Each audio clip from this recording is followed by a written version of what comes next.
안녕하세요. 남편과 일찍 결혼하여 2년을 두고 행복하게 살아가고 있던 주부였어요. 10년 정도 결혼 생활을 했을 무렵 다정했던 남편도 어느 순간 서서히 변하더라고요. 이젠 그냥 아이들의 아빠로서의 의무감만 남아있을 뿐이었죠. 하지만 슬퍼하지 않았어요. 부부는 원래 의리로 사는 경우도 많으니까 그저 그렇구나라고만 생각했어요. 아이들이 어렸기 때문에 남편에게 신경 쓸 여력도 많이 없기도 했고요. 그래도 아이들에겐 다정다감했던 아빠였기 때문에 불만은 없었어요. 문제라면 시댁의 유별난 아들 사랑으로 문제가 됐다면 됐었던 거죠. 딸만 둘을 낳자 시댁에서는 다 제 탓이라며 시어머니가 못마땅해 하시더라고요.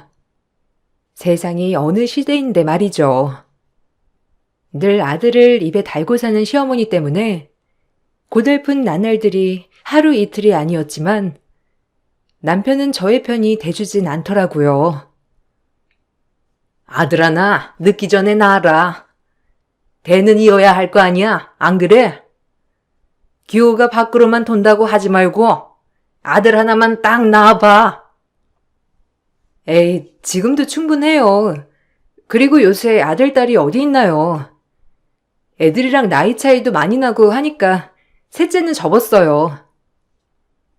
뭐야?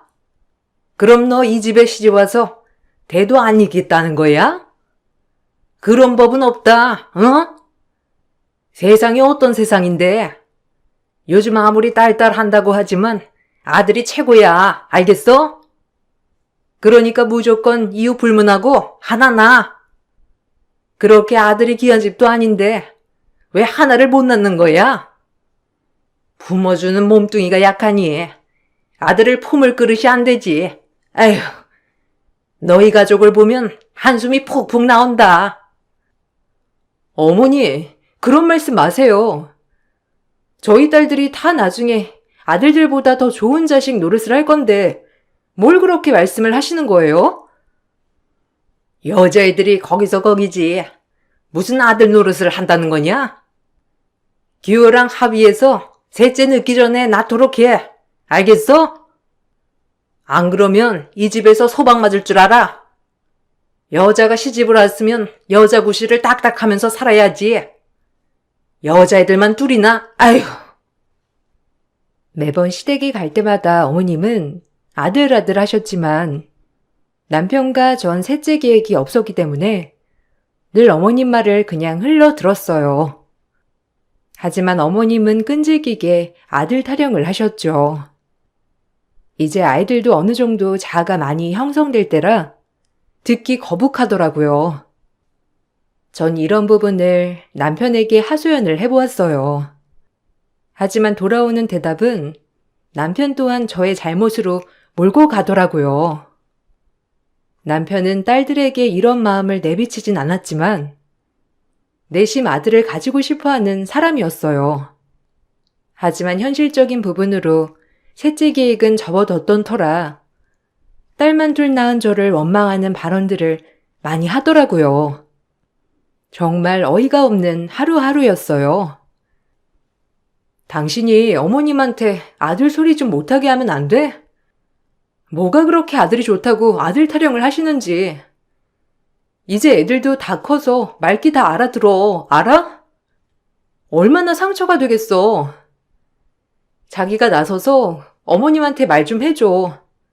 우린 셋째 계획 없다고, 응? 뭐 나이 든 너 있네. 내가 뭐 어쩔 도리 있냐? 그냥 그런가 보다 해. 그러니까 네가 아들만 낳았어도 이런 일은 없잖아. 밖에서 일하는데 내가 이런 집안의 자질구레한 일까지 신경 써야 해? 네가 알아서 해. 이런 거 나한테 징징대지 말고, 알겠어? 뭐? 징징? 아들 못 낳은 게 왜 내 잘못이야? 당신 유전자로 결정되는 거구만.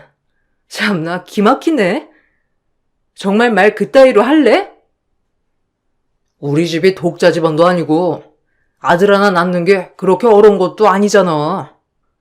그냥 엄마한테 대충 둘러대면 될 것을 뭘 그렇게 엄마한테 또박또박 말대꾸야. 그러니까 네가 평생 여기 시집와서 예쁨을 못 받는 거야. 지겹다 진짜 네 잔소리. 솔직히 아들 하나 못 나오면서 네가 이렇게 말을 9번이나 돼? 말을 말아야지. 더 이상 얘기 마. 나도 피곤하니까 그만해. 남편과 오래 대화는 되지 않더라고요. 원래가 그랬던 사람이 아닌데 유난히 시간이 가면 갈수록 벽이 느껴지는 기분이었어요.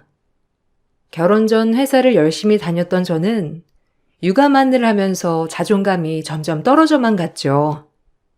남편이 저한테 이렇게 대하는 것도 집에서 푹 퍼진 아줌마 같아서 그러나 하는 피해망상까지 생겼으니까요. 그랬기 때문에 더더욱 위축이 되고 작아지기 시작했어요.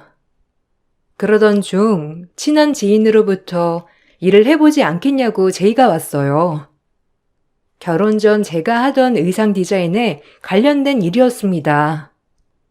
경력이 단절되었지만 그래도 결혼 전엔 제 일을 좋아했기 때문에 어느 정도 아이들이 큰 뒤로 일을 할 수 있겠다고 생각을 했어요.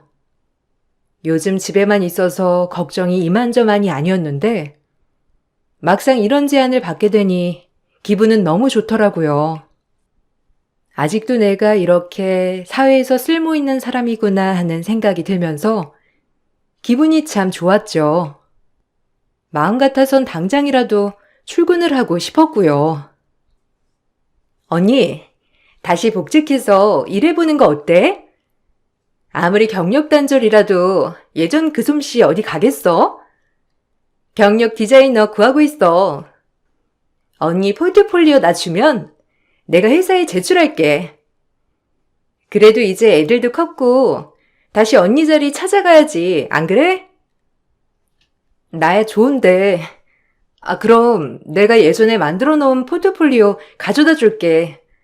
고맙다 정말. 그래도 이런 기회를 줘서. 더 좋은 디자이너들도 많은데 구닥다리 디자이너 찾아준 것도 진짜 영광이네. 내가 이 은혜를 어떻게 갚지? 너무 고마워 정말. 내가 고맙지. 언니 같은 에이스를 우리 회사에 다시 복직시킨다는 게. 포트폴리오 준비되면 연락 줘요. 기다릴게. 그리고 언니 결혼 전까지 회사에서 열심히 일했잖아. 그러니까 믿고 제안하는 거야. 연락 기다릴 테니까 언제든 연락 줘요. 지인의 덕분으로 다니던 회사에 복직을 하게 될 기회를 얻었고 남편과 상의를 해봤는데 남편도 제가 나가서 일을 하는 게 좋다고 생각한 모양인지 적극 찬성하더라고요. 그래도 아이들 때문에 반대하면 어쩌나 했지만 다행히 기분 좋게 일을 시작할 수 있어서 기분은 좋았어요. 앞으로 바빠질 엄마의 모습 때문에 아이들에게 미안했지만 그래도 멋진 엄마가 되고 싶었거든요. 내가 나가서 일을 시작하면 소원했던 남편과의 사이도 회복될 것 같았어요. 제 자존감이 올라가면서 점점 예전의 사이가 되지 않을까라는 생각이 들면서 더 긍정적으로 바뀌더라고요. 그렇게 다시 일을 하기로 마음을 먹었습니다. 그래, 한번 해봐. 당신도 그 일 좋아했잖아. 나가서 일하면 가정 경제에도 보탬이 될 거고. 애들은 뭐 초등학생인데 이제. 그래도 자기가 반대할 줄 알았는데 반대 안 해줘서 고맙네. 이제 다시 열심히 일해봐야지. 대신 야근이 많아서 자기 회사 끝나면 아이들 픽업해야 하는 일이 많을 텐데 괜찮겠어? 내가 일하면 자기가 귀찮아지는 일이 더 많아질 수밖에 없잖아. 그런 건 내가 알아서 할게. 일단 자기도 좋게 온 기회니까. 그 기회 잡아서 회사 복직하면 좋지. 그런 건 걱정 마. 진짜 약속했다. 우리 회사 알잖아. 야근도 많은 거. 자기가 진짜 애들 픽업도 많이 해줘야 하고 더 많이 도와줘야 돼. 남편이 잘 도와줄 수 있다는 말에 안심이 되면서 전 일을 나가기 시작했습니다. 경력 단절로 10년을 살다가 일을 시작하니 모든 게 새롭고 재밌더라고요. 야근이 많은 직종이라 아이들을 정말 많이 케어할 수 없었지만 남편이 도와주니 괜찮았어요.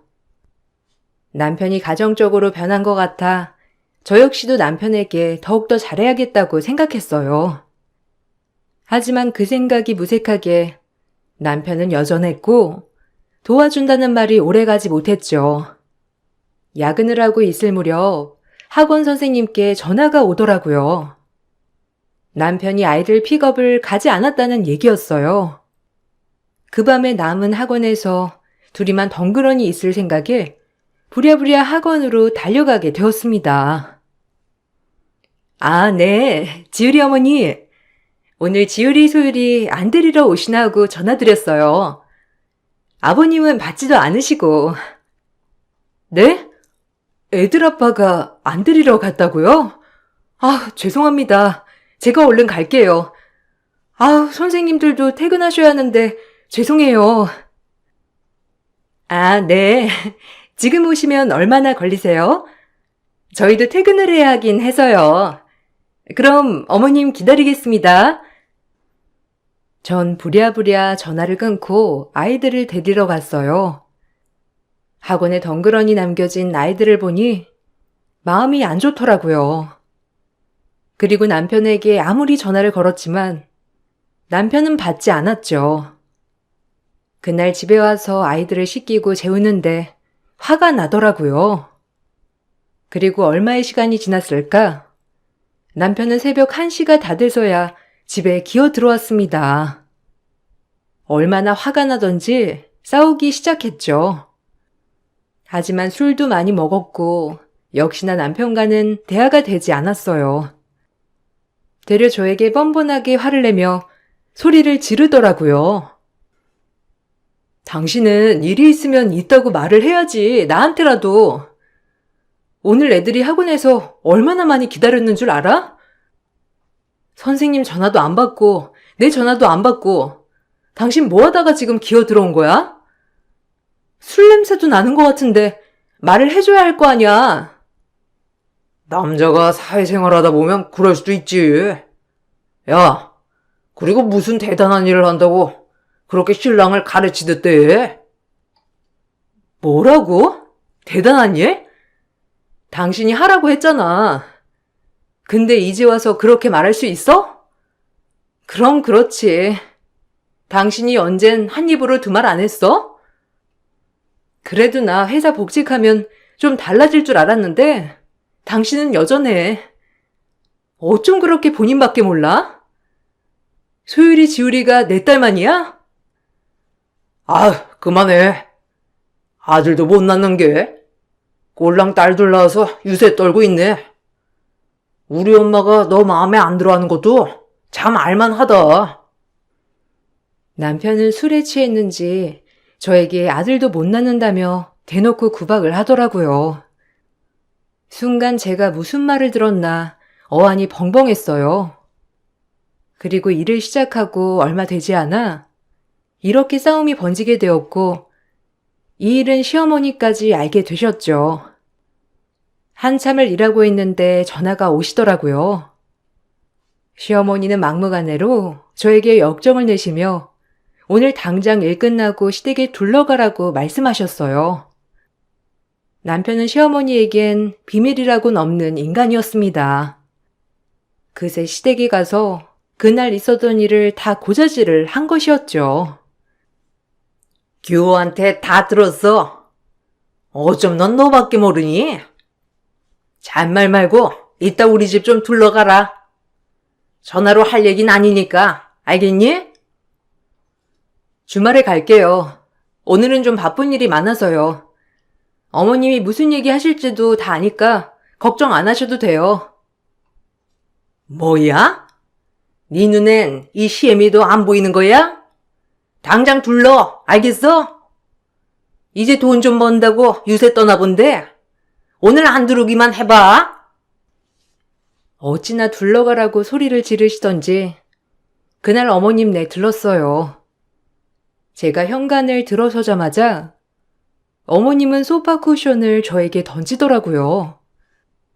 너무 황당했습니다. 그리고 시어머니의 그런 태도가 매우 언짢아서 성질이 나더라고요. 이게 뭐 하는 짓인지 말이에요. 어머님은 제가 들어오자마자 저를 노려보더라고요. 그날 본인의 아들한테 무슨 소리를 했길래 이사달이 났는지 저를 원망하듯이요. 이게 뭐 하는 짓이에요? 저한테 지금 뭘 던지신 거예요? 제가 뭘 잘못했다고 지금 물리적으로 폭행을 가하시냐고요? 너 내가 셋째 아들 낳으라고 그렇게 알아듣게 얘기했더니 홀랑 회사를 출근해? 애를 안 가지겠다는 거야? 지금 있는 애들도 건사 못하면서 무슨 네가 일을 하겠다고 설치길. 가장이 바깥일 잘할 수 있도록 도와줘야지. 어디서 이게? 뭐라고요? 저도 알아듣게 말씀드리지 않았나요? 셋째 계획 없고 규호 씨랑 다 합의된 일이었어요. 아들을 탓하셔야지 왜 애꿎은 저를 잡는 거예요? 어머님도 진짜 모순적인 거 아세요? 하여튼 저 일하는 걸 뭐라고 하실 거면 다신 부르지 마세요. 아이고, 내가 며느리를 한참 잘못 들였지. 어떻게 눈 동그랗게 뜨고 희미한테 이렇게 말대꾸를 하더니, 어쩜 그래? 등장하자마자 쿠션 던지는 어머님은요? 저희 둘이 셋째는 없는 걸로 합의 봤으니까 그리 아세요. 그만 말씀하시고요. 그리고 지금도 애들 있는 거 건사도 못하는데 셋째를 낳겠어요? 저한테 얘기하지 말고 규호 씨한테 직접 얘기하세요. 아셨어요? 안 되겠다. 내가 수를 쓰든지 해야지. 너 아들 안 낳는다고 말할 때마다 아주 내 가슴이 철렁거려. 이 못된 것. 전 그 길로 시댁을 빠져나왔고 너무 황당하고 어이가 없었어요. 마음 같아선 정말 이 집구석가 끝내고 싶은 마음뿐이었지만 사랑하는 두 딸을 생각하면 그럴 수가 없더라고요. 그렇게 결혼 생활을 이어가게 되었습니다. 제가 일을 하니 남편은 기다렸다는 듯이 더 밖으로 돌더라고요. 애들 학원 픽업이고 전부 다 제 몫이 되었어요. 그래도 일은 포기할 수 없었기에 그렇게 일과 육아를 병행하며 일을 다니기 시작하였죠. 그러면서 남편과의 사이는 점점 악화되기 시작했습니다.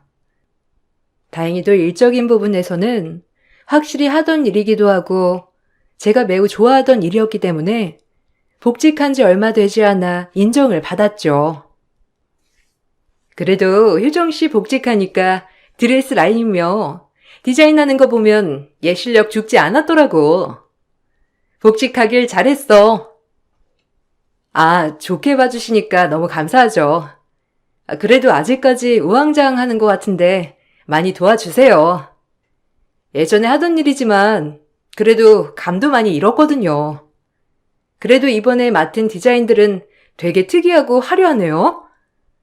모델들도 보는 거죠?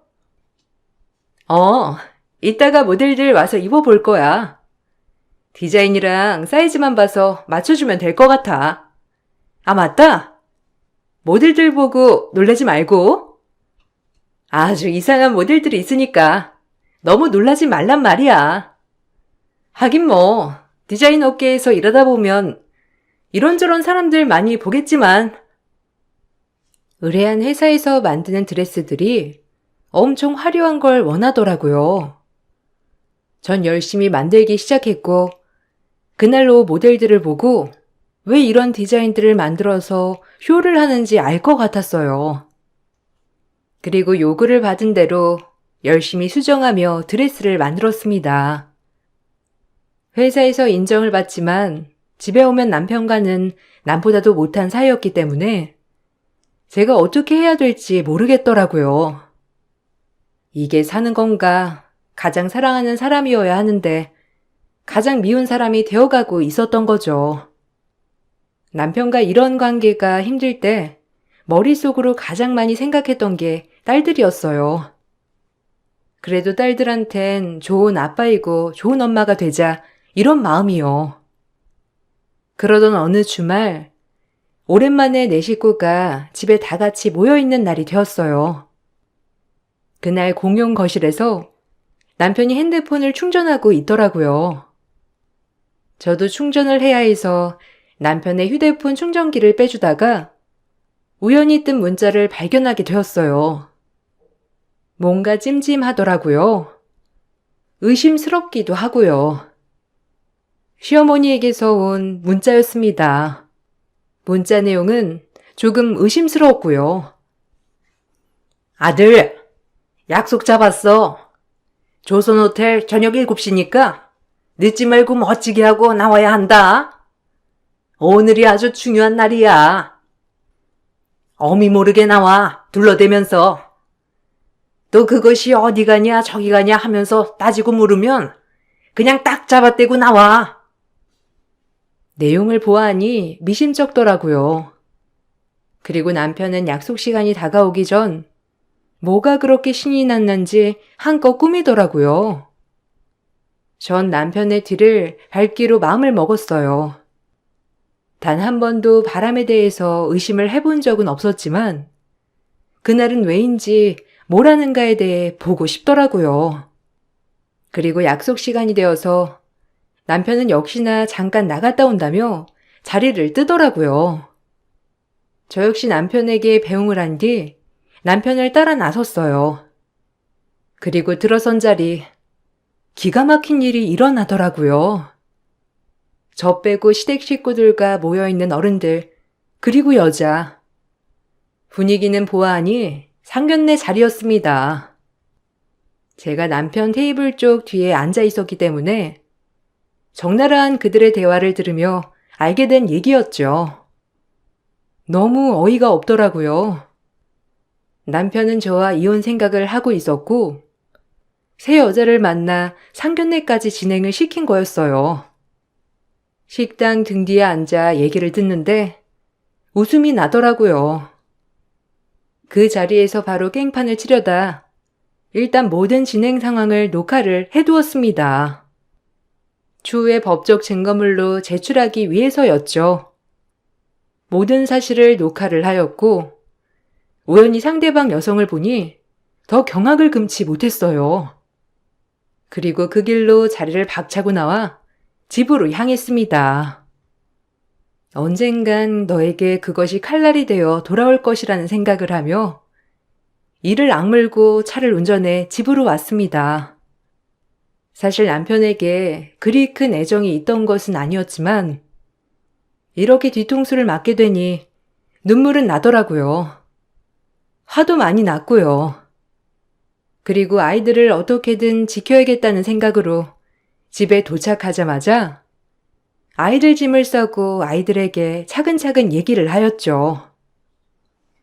지율아, 소율아, 옷 입어. 우리 이제 이사 갈 거야. 이제 엄마랑 셋이 사는 거야. 알겠지? 무슨 일이 있어도 엄마는 소율이랑 지율이 지켜줄 거니까 걱정하지 말고 우리 세 식구 행복하게 살러 가는 거야. 그러니까 짐 챙기자, 얼른. 우린 엄마랑 함께라면 어디든 좋아. 그럼 이제 아빠 안 와? 어차피 근데 아빠는 우리한테 관심 없어서 상관없어. 미안해. 엄마가 나중에 천천히 설명해 줄게. 일단 지율이 소율이 짐 챙기고 중요한 것부터 넣어. 그리고 얼른 가자. 아빠는 본인들에게 관심이 없다는 말에 마음이 아프더라고요. 전 그렇게 딸들의 짐을 챙겨서 일단 친정으로 향했어요. 남편이 외출 후 들어온 뒤 모든 짐이 없어진 걸 알자 저에게 전화를 하더라고요. 뻔뻔하게 말이죠. 저 역시 아무렇지 않게 전화를 받고 제가 먼저 이혼을 요구했습니다. 제가 이혼을 요구하니 어이가 없다는 듯 웃으면서 은근 쉽게 받아들이더라고요. 아마 지금 상황에 이혼을 하자고 하니 옳다구나 하며 이게 웬 떡이냐 싶었겠죠. 정말 뻔뻔한 척을 하더라고요. 소름 돋게 말이죠. 애들이랑 네 짐 다 어딨어? 짐을 왜 갑자기 다 뺀 건데? 깜짝 놀랐네. 집에 왔더니 뭐 아무것도 없이 텅 비어서. 이혼해. 어차피 당신도 나에 대해 마음 뜬 지 오래고 애들한테도 관심 없는데 뭐하러 살아? 그냥 깔끔하게 이혼하자. 이혼? 못하겠다면? 그리고 애들을 내가 순순히 줄 것 같아? 이제 일한다고 나한테 이혼도 요구하고 대단하다. 어차피 애들 없어도 당신은 잘 살잖아. 그러니까 이혼하자고. 친권 양육권 다 나한테 양도하고 이혼하자 그냥. 미쳤냐? 친권 양육권을 다 너한테 주게? 내 핏줄들인데 내가 키워야지. 그럼 이혼 못 해주지. 어떻게 이혼을 해줘? 뭐 위자료라도 주던가. 그냥은 애들 못 줘. 누구 좋으라고 내가 애들을 다 너한테 주냐? 그래도 내가 아빠인데 위자료 가져와. 남편은 아이들을 절대 못 주겠다고 하더라고요. 그때 뒤에서 들려오는 시어머니 소리가 절 더 화나게 하더라고요. 시어머니는 인간 같지도 않은 인간이었어요. 원래도 알고 있었지만 사실 그 말을 들으니 더욱더 마음이 아프더라고요. 야, 딸들이 뭐가 필요해? 다 줘버려 그냥. 이혼하면 너야 좋은 거지. 아주 잘 됐다. 그냥 다 데리고 가라 그래. 아, 엄마, 들려요. 조용해요. 저 지금 전화하잖아요. 그건 나중에 얘기하고요. 일단 만나서 얘기하자. 위자료 문제도 있으니. 제가 본인의 어머니 목소리를 듣지 못했을 거라고 생각을 했는지 당당하게 만나서 얘기를 하자고 하더라고요. 전 그렇게 남편을 만나 이혼을 얘기했고 남편은 저에게 친권 양육권을 모두 주는 대신 위자료 5천만 원을 달라고 하더라고요.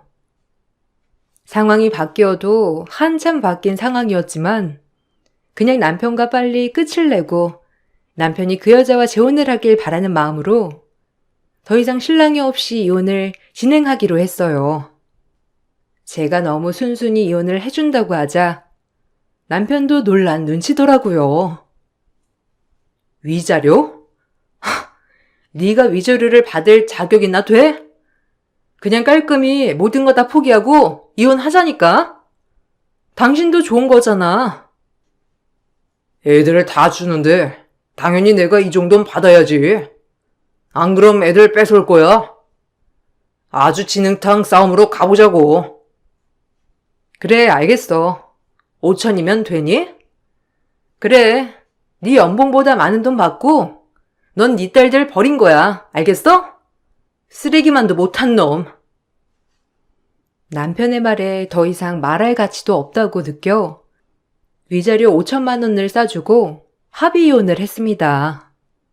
그리고 친권, 양육권을 모두 다 제가 가져오게 되었죠. 급작스럽게 결정이 된 거지만 남편은 오히려 잘 됐다는 식으로 아주 행복해 보이더라고요.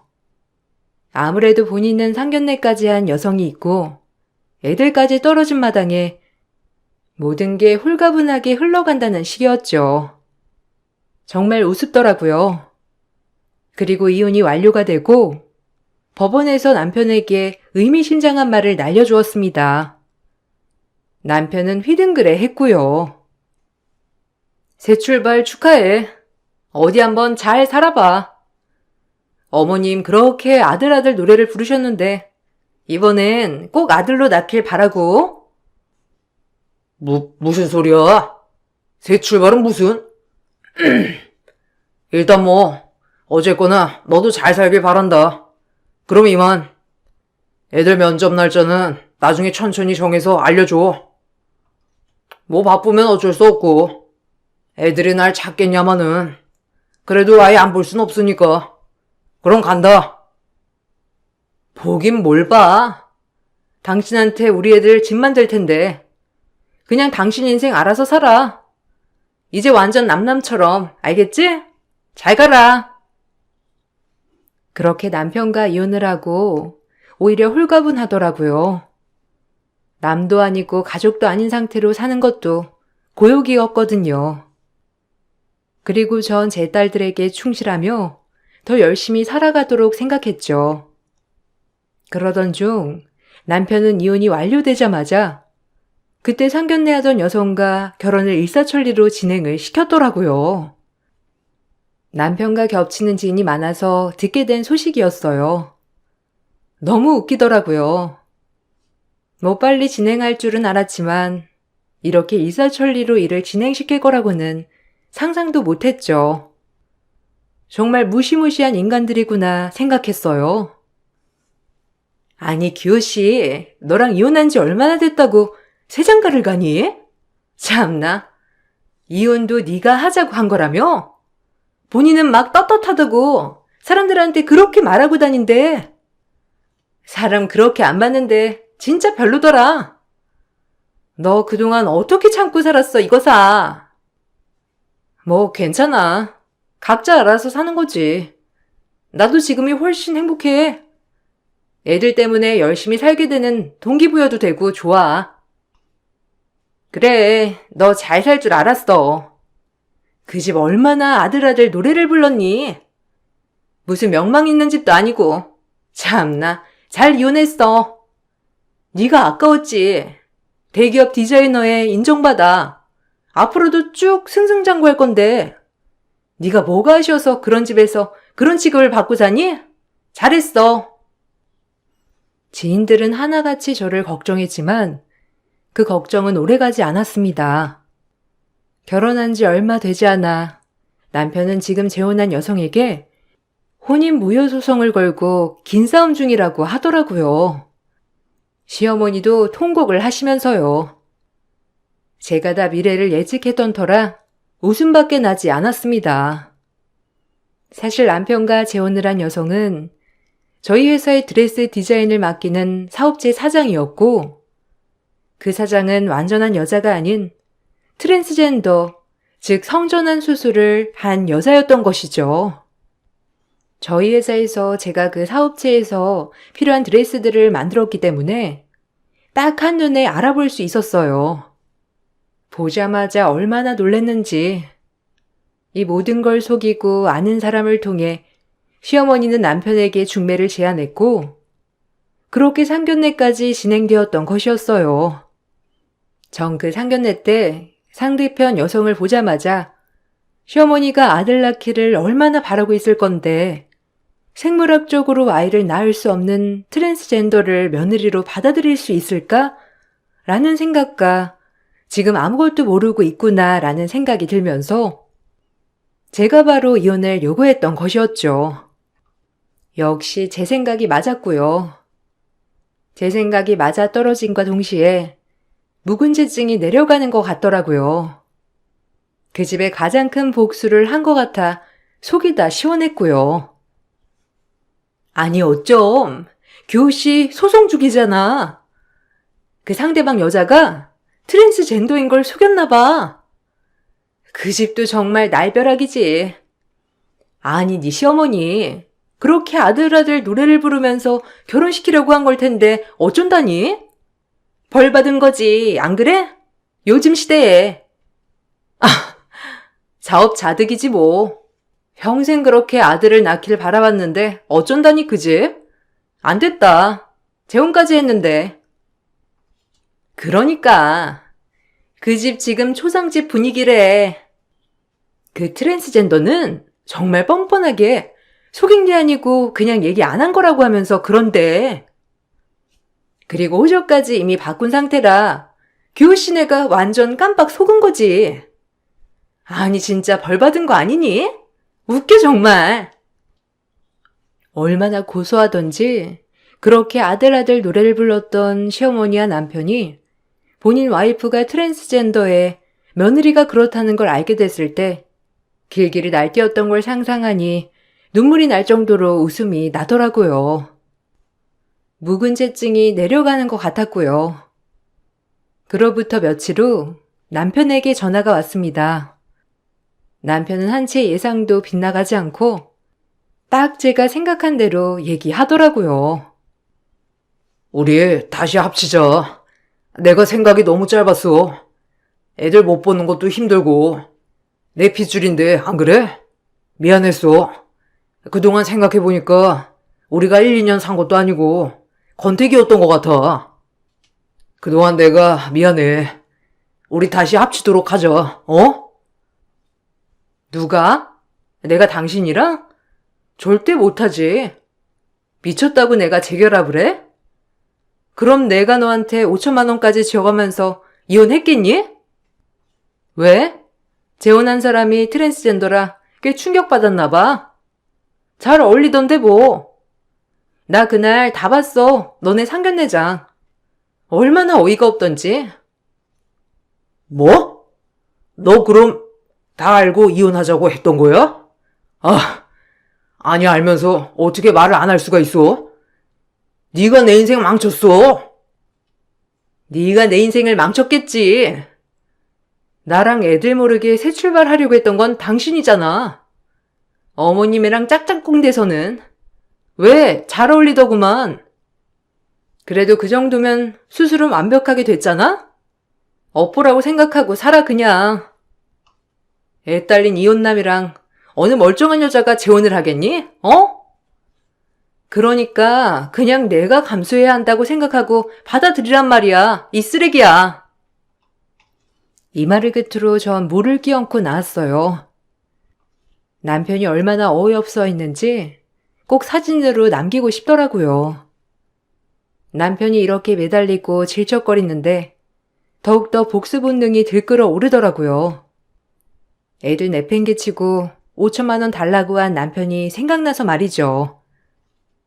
전 그 길로 합의 이혼을 했지만 그 전에 상간녀와 상견례를 했던 정황을 찍은 녹화본을 제출하여 남편의 부정행위를 입증하였고 이혼의 유책 사유는 남편에게 있다는 것을 증명하였어요. 그리고 남편은 저와도 소송을 진행하게 되었죠. 그리고 그 남편과 소송 중인 재혼한 여성에게도 상간녀 소송을 진행하여 상간녀에게만 위자료 5천만 원을 받아냈습니다. 그리고 남편의 유책 사유를 근거로 남편에게도 정신적 피해 보상과 함께 이혼 위자료를 다시 받아낼 수 있었죠. 남편에게 많은 돈이 없다는 것을 알고 있던 저였기에 남편이 저에게 주는 위자료 자체가 전 재산인 걸 알았지만 참 통쾌하더라고요. 그리고 이렇게 일이 진행되자 시어머니는 저에게 전화를 하며 빌더라고요. 그렇게 딸 낳았다고 평생을 구박하더니 이제 와서 저만한 며느리가 없다고 말이죠. 얼마나 우습던지. 우리 핏줄들이 있는데 어떻게 이렇게 쉽게 헤어지겠니? 그냥 우리가 다 잘못했으니 못 이기는 척하고 다시 들어와라, 응? 딸들은 핏줄도 아니잖아요. 왜 그 여자가 아들 못 낳는다고 하니까 이젠 손녀들이라도 되찾아야겠어요? 웃기지 마요. 당신의 이기심 때문에 우리 가정이 이렇게 파탄 난 거야, 알아? 그리고 애들도 당신 꼴 1도 안 보고 싶어 해. 그냥 그렇게 살아. 이혼한 아들놈 밥 차려주고 평생 그렇게 늙어 죽으라고, 알겠어? 어디 할 짓이 없어서 네 뒤통수를 치려고 해? 기가 막혀. 그동안 살아온 정이 있어서 이 정도로 넘어가는 줄 알아. 당신한텐 욕도 아까우니까 이 노망난 할망구야, 알겠어? 끔찍해. 너만한 며느리가 없다는 걸 이제 알았어, 어? 그러니까 제발 마음 좀 돌려줘라. 우리 아들 개털 만들면 뭐가 좋니? 그래도 애들 아빠인데 용서는 해줘야지. 다 내 잘못이니까 다시 합쳐주면 안 되겠니? 내가 미안하다. 제발. 이 노인네가 잘못했어. 전 시어머니가 저렇게 사정을 했지만 전혀 제 귀에 제대로 들리지 않았고요. 오히려 너무 통쾌하기만 하더라고요. 오히려 전 이혼을 하고 회사에서도 일에 더 집중을 할 수 있게 되었고 딸들도 정말 다행히도 밝게 자라주더라고요. 가끔 아빠가 보고 싶지 않냐는 말에 굳이 보고 싶지 않다고 하는 딸들을 보며 한편으론 마음이 무거웠지만 좀 더 크고 아이가 보고 싶어 하면 아빠는 만나게 해주려고 해요. 이 일이 있고 나서 남편과 시어머니에게 하루가 머지않게 연락이 왔지만 받지 않았습니다. 어차피 조화는 끝난 인연이니까요. 그렇게 아들 욕심을 부리다 자기 아들을 이혼남을 만들고 그 욕심에 노란한 남편 또한 모든 걸 잃은 거죠. 지인들 사이에서 듣기론 아직까지도 그 여자와 법정 공방을 벌인다고 하더라고요. 그 여자도 마찬가지로 시어머니에게 당한 폭언이나 욕설, 그런 것 등을 가지고 소송을 걸어둔 상태고요. 정말 끼리끼리 만난 것 같았죠. 전 회사에서 다행히 복직 후 인정을 많이 받아 과장이라는 자리까지 올라왔습니다.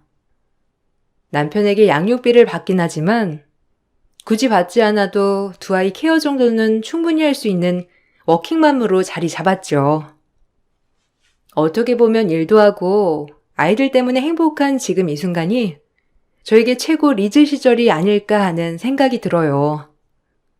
남편과 살면서 시어머니에게 받은 아들 서름은 아직 마음의 상처로 많이 남아있지만 그래도 전 딸들을 보면 참 행복해지고 기분이 좋아진답니다. 여러분들도 늘 좋은 일과 긍정적인 일만 일어나길 바라겠습니다. 그럼 글을 마칠게요. 읽어주셔서 감사합니다. 안녕하세요. 저는 40대 중반 여자입니다. 최근에 남편과 이혼을 했어요. 내연녀가 일하는 곳에까지 찾아와 난리를 치는 바람에 남편이 오게 되었고 저희는 삼자 대면을 하게 되었죠. 동네 창피해서 고개를 들고 다니지도 못할 만큼 남편과 내연녀의 충격적인 행동들이 할 말을 잃게 만들었습니다. 현재 남편과는 이혼 소송을 진행하고 있어요. 본인이 잘한 게 하나도 없으니 결국 후회를 하고 있는지 다시 시작하길 원하고 있지만 그동안 저에게 상처를 줬던 남편의 모습들 때문에 용서해주고 싶은 마음도 전혀 생기지 않더군요. 남편이 바람을 피우고 있다는 걸 알게 된 건 동네 주민분들의 소문이 제 귀에 들어오게 되면서부터였어요. 마트에서 일을 하고 있던 저는 물건을 정리하고 있었는데 함께 일을 하던 직원 아줌마께서 저에게 할 말이 있다며 건물 뒤편으로 저를 데리고 갔어요. 직원 아줌마는 주변을 살피더니 낮은 목소리로 저에게 놀라지 말라면서 대화를 이어 나갔습니다. 그리고 아줌마 입에서 나온 말들은 제 두 귀를 의심하게 만들었어요. 너무 놀라서 많이 당황스러웠지만 설마 남편이 저를 두고 다른 여자를 만나고 있을 거라곤 상상조차 하지 못했습니다. 에이, 설마요. 그 사람은 저밖에 모르는걸요. 그리고 다른 여자 만날 만큼 시간적 여유도 많지 않은 사람이라 그건 제가 확신할 수 있어요. 잘못 보신 걸 거예요. 아유, 참. 내가 이 동네에서만 20년이나 살았어요. 내 귀로 들어오는 대부분의 소문들은 거의 다 진실이라니까. 어떻게 한번 알아봐 드려? 원래 입에서 입으로 전해지면 없는 말도 진실이 되잖아요. 저는 그 일을 믿어요. 항상 가정에 충실하고 조금도 흔들리는 모습을 보여주지 않거든요. 항상 남편 자랑을 해서 나도 어떻게 설명을 해줘야 할지 정말 고민이 많았었는데 아무래도 나에게 들어온 증거물을 보여줘야 되겠네요. 이거 한번 확인해봐요. 잘은 보이지 않지만 저 멀리 걸어가고 있는 남자 남편 맞죠? 그리고 그 옆에 잘 봐봐요. 서로 팔짱 끼고 있잖아요. 좀 더 자세한 증거물을 확인하고 싶다면 내가 남편 일거수일투족을 전부 다 파악할 수 있을 것 같은데. 어때요? 확인 한번 해보는 것도 나쁘지 않잖아요. 저에게 보여준 사진 속의 남자는 딱 봐도 제 남편이었어요. 그런데 처음 본 여자가 남편과 손을 잡고 있는 모습이 선명하게 찍혀 있어서 많이 당황스러웠어요. 누가 봐도 바람을 피우고 있는 모습이 찍혀 있던 터라 기분이 너무 안 좋았어요. 그날 나만 바라봐 줄 것 같았던 남편이 다른 여자와 손을 잡고 있다는 사실은 저만 모르고 있었지 이미 동네 사람들은 다 알고 있는 눈치였어요. 핸드폰을 들고 있던 떨리는 손은 멈추지 않았고 직원 아줌마에게 더 확실한 증거가 있다면 남겨달라고 부탁할 수밖에 없었습니다. 남편이 바람 피우고 있다는 걸 받아들이고 싶지 않았지만 눈앞에 보이는 진실은 이미 남편이 저 말고 다른 여자를 만나고 있는 걸 인정할 수밖에 없었죠. 그리고 남편을 대하는 제 행동 또한 달라질 수밖에 없었습니다. 결혼 생활하는 동안 단 한 번도 의심 같은 거 해본 적도 없었는데 도대체 뭐가 부족해서 이런 일을 저질렀는지 이해할 수가 없었어요.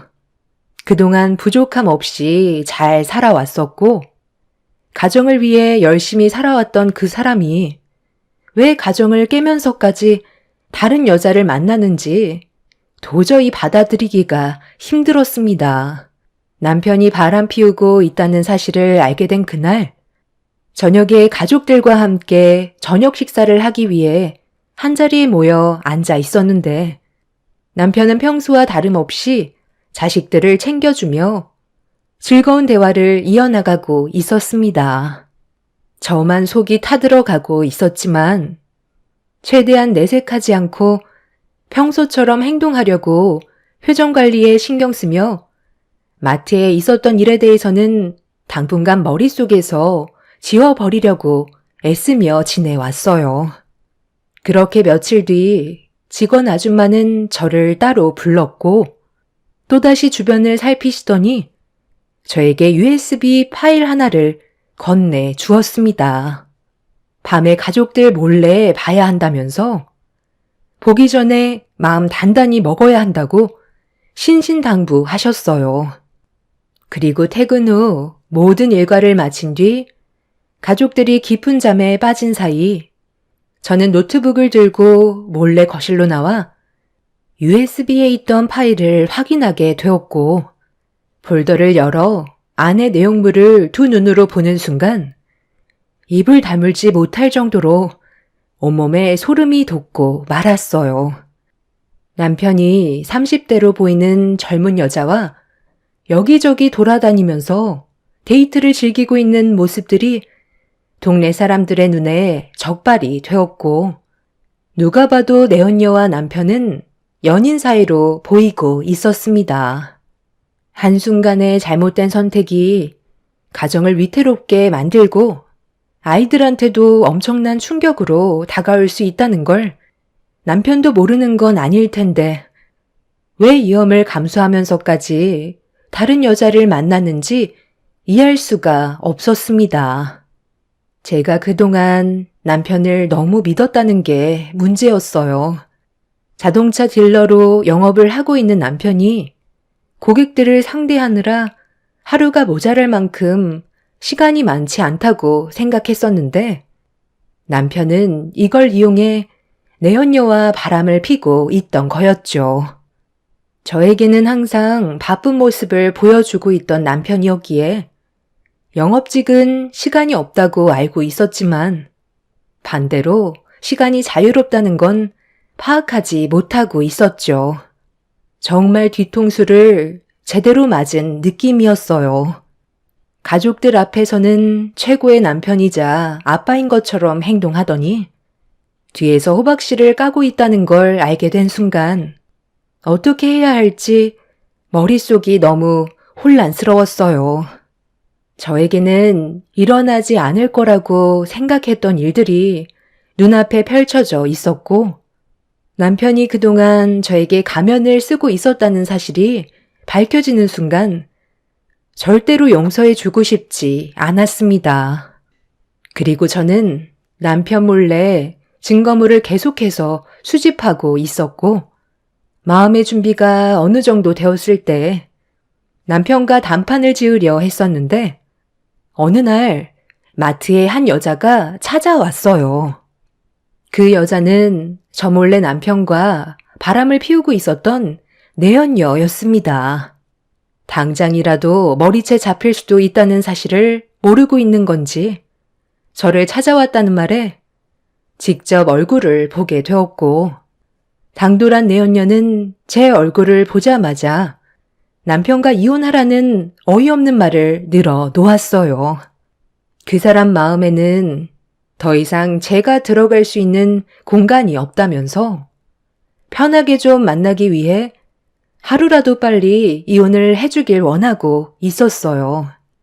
위자료까지 모든 걸 전부 다 주겠다면서 남편과의 결혼 생활에 종지부를 찍길 원하고 있었죠. 머리부터 발끝까지 명품으로 치장하고 있는 여자가 도대체 뭐가 좋아서 자식들까지 있는 사람과 바람을 피우고 있는 건지 이해할 수 없었습니다.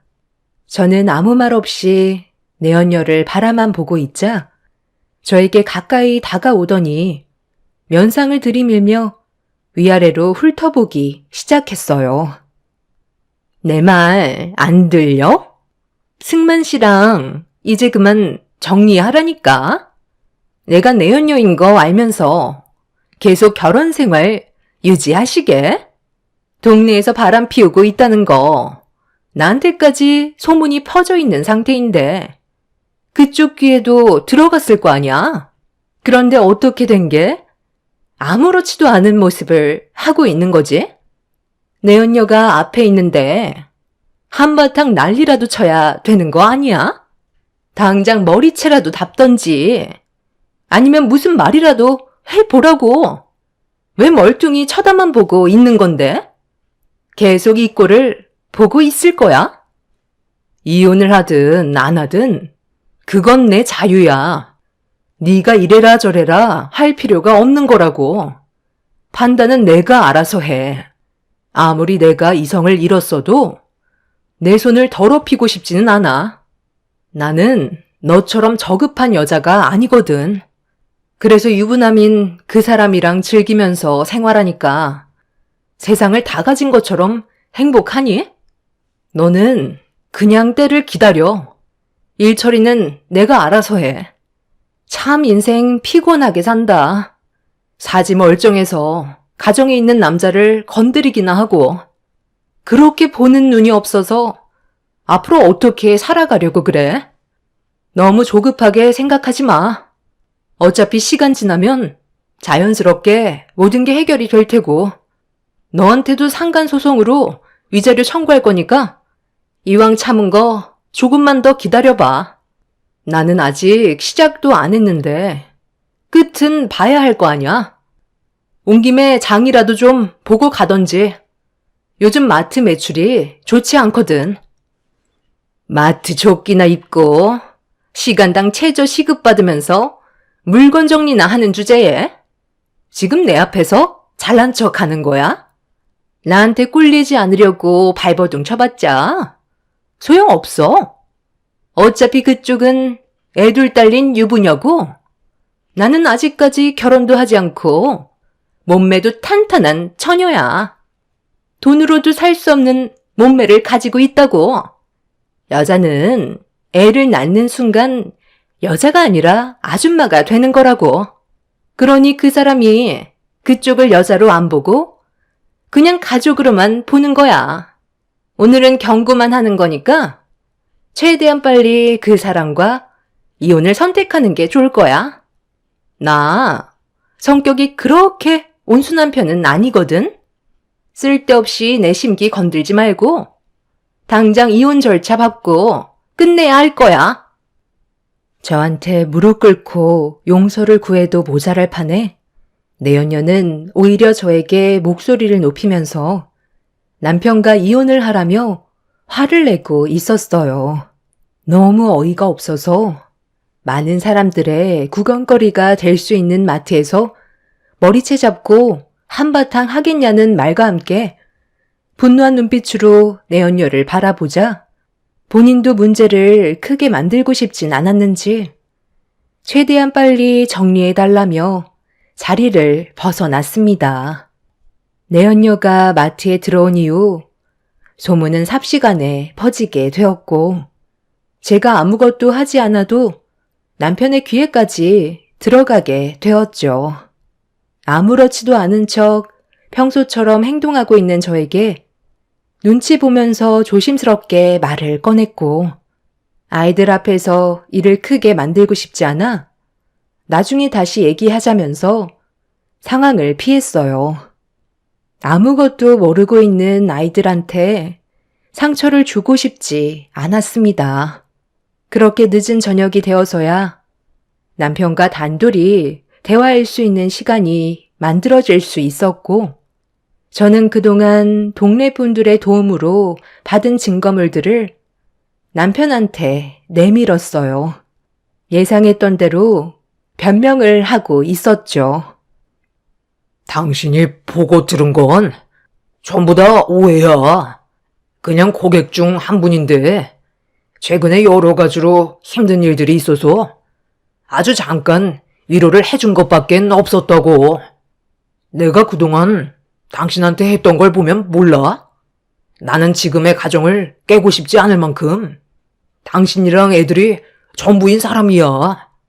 쓸데없는 소문 같은 거 듣지 말고 더 이상 일을 크게 만들지 말자. 내 말이 무슨 뜻인지 알겠지? 괜히 애들 귀에까지 들어가서 상처 주고 눈물 흘리게 만들 필요는 없잖아. 나도 처음엔 당신이 바람 피우고 있다는 소문을 들었을 때 지금까지 결혼 생활하면서 우리 가족만 바라보며 살았던 사람이라 당연히 바람 같은 건 상상조차 한 적이 없었어.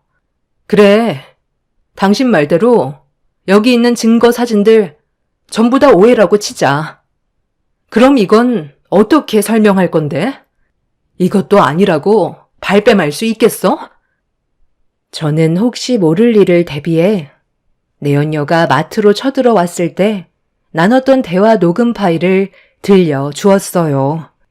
그제서야 사색이 된 얼굴로 말을 더듬던 남편은 갑자기 무릎을 꿇었습니다.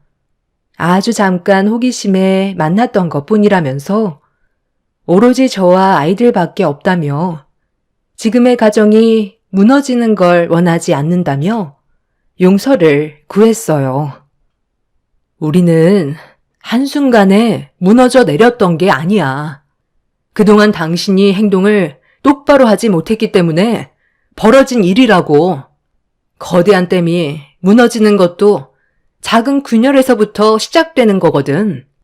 당신도 처음에는 아주 잠깐 마음이 흔들려서 한두 번 만났었겠지만 그 사소한 시작이 결국 일을 크게 만들게 된 거고 당신 또한 처음에는 나 몰래 다른 여자를 만나서 많이 불안하고 떨렸겠지만 지금은 동네에서 대놓고 바람을 피우고 있잖아. 처음부터 시작조차 하지 않았다면 우리 관계에는 전혀 문제가 없었을 테고 아이들에게 상처 또한 주지 않아도 됐겠지. 이 모든 건 당신으로부터 시작된 거니 어쩌겠어. 현실을 받아들여야지. 내 말 무슨 뜻인지 알지? 우리 인연은 여기까지라는 거야. 당장이라도 당신 뺨에 손을 올린 뒤 머리채라도 잡고 싶지만 애들 깰까봐 참고 있는 거니까 서류에 사인하고 당분간 집에 들어오지 마. 시댁에서 지내는 게 좋을 거야. 우리가 더 이상 한 침대에서 생활할 수 없다는 거 당신도 잘 알고 있지? 여보, 내 말 좀 들어봐. 내가 먼저 그 여자한테 작업을 걸었던 게 아니야. 그 여자가 먼저 나한테 접근했던 거라고. 상담을 받고 싶다면서 집 주소를 알려줬고 아무 생각 없이 상담을 하고 있었는데 나한테 꼬리를 치더라니까. 오랜 시간 지켜봐왔다면서 나와의 관계를 진지하게 생각한다는데 처음에는 당황스러워서 서둘러 뛰쳐나왔었는데 그날이요 그 여자가 내 머릿속에서 떠나지 않았었어. 결국 내 몸이 이끄는 대로 움직이다 보니까 일이 커지긴 했지만 내 마음은 오로지 당신과 애들한테 전부 향해 있다고. 한 번의 실수 용서해 줄 수는 있는 거지. 앞으로 평생 잘못을 뉘우치며 살아갈 테니까 한 번만 눈 딱 감아줘라. 아니, 그렇게는 못 해주겠어. 한 번이 어렵지. 두 번은 쉬운 법이거든. 내가 장담하는데 당신은 그 여자가 아니더라도 또 다른 여자에게 눈길을 돌릴 거야. 남편은 저에게 무릎을 꿇고 손이 발이 되도록 싹싹 빌었지만 이미 제가 받은 상처는 너무나도 컸기 때문에 남편을 용서해 줄 수는 없었습니다. 그리고 제 눈에서는 저도 모르게 눈물이 흐르고 있었죠. 멍청하게도 저밖에 모를 거라고 착각하며 살아왔던 제가 너무 한심했어요. 무릎 꿇고 용서를 구하던 남편은 제가 봐줄 것 같지 않자 손이 발이 되도록 빌고 있던 양손을 멈추더니 자리에서 일어났어요. 그리곤 갑자기 태도가 돌변해서는 전혀 다른 모습을 보여주었죠.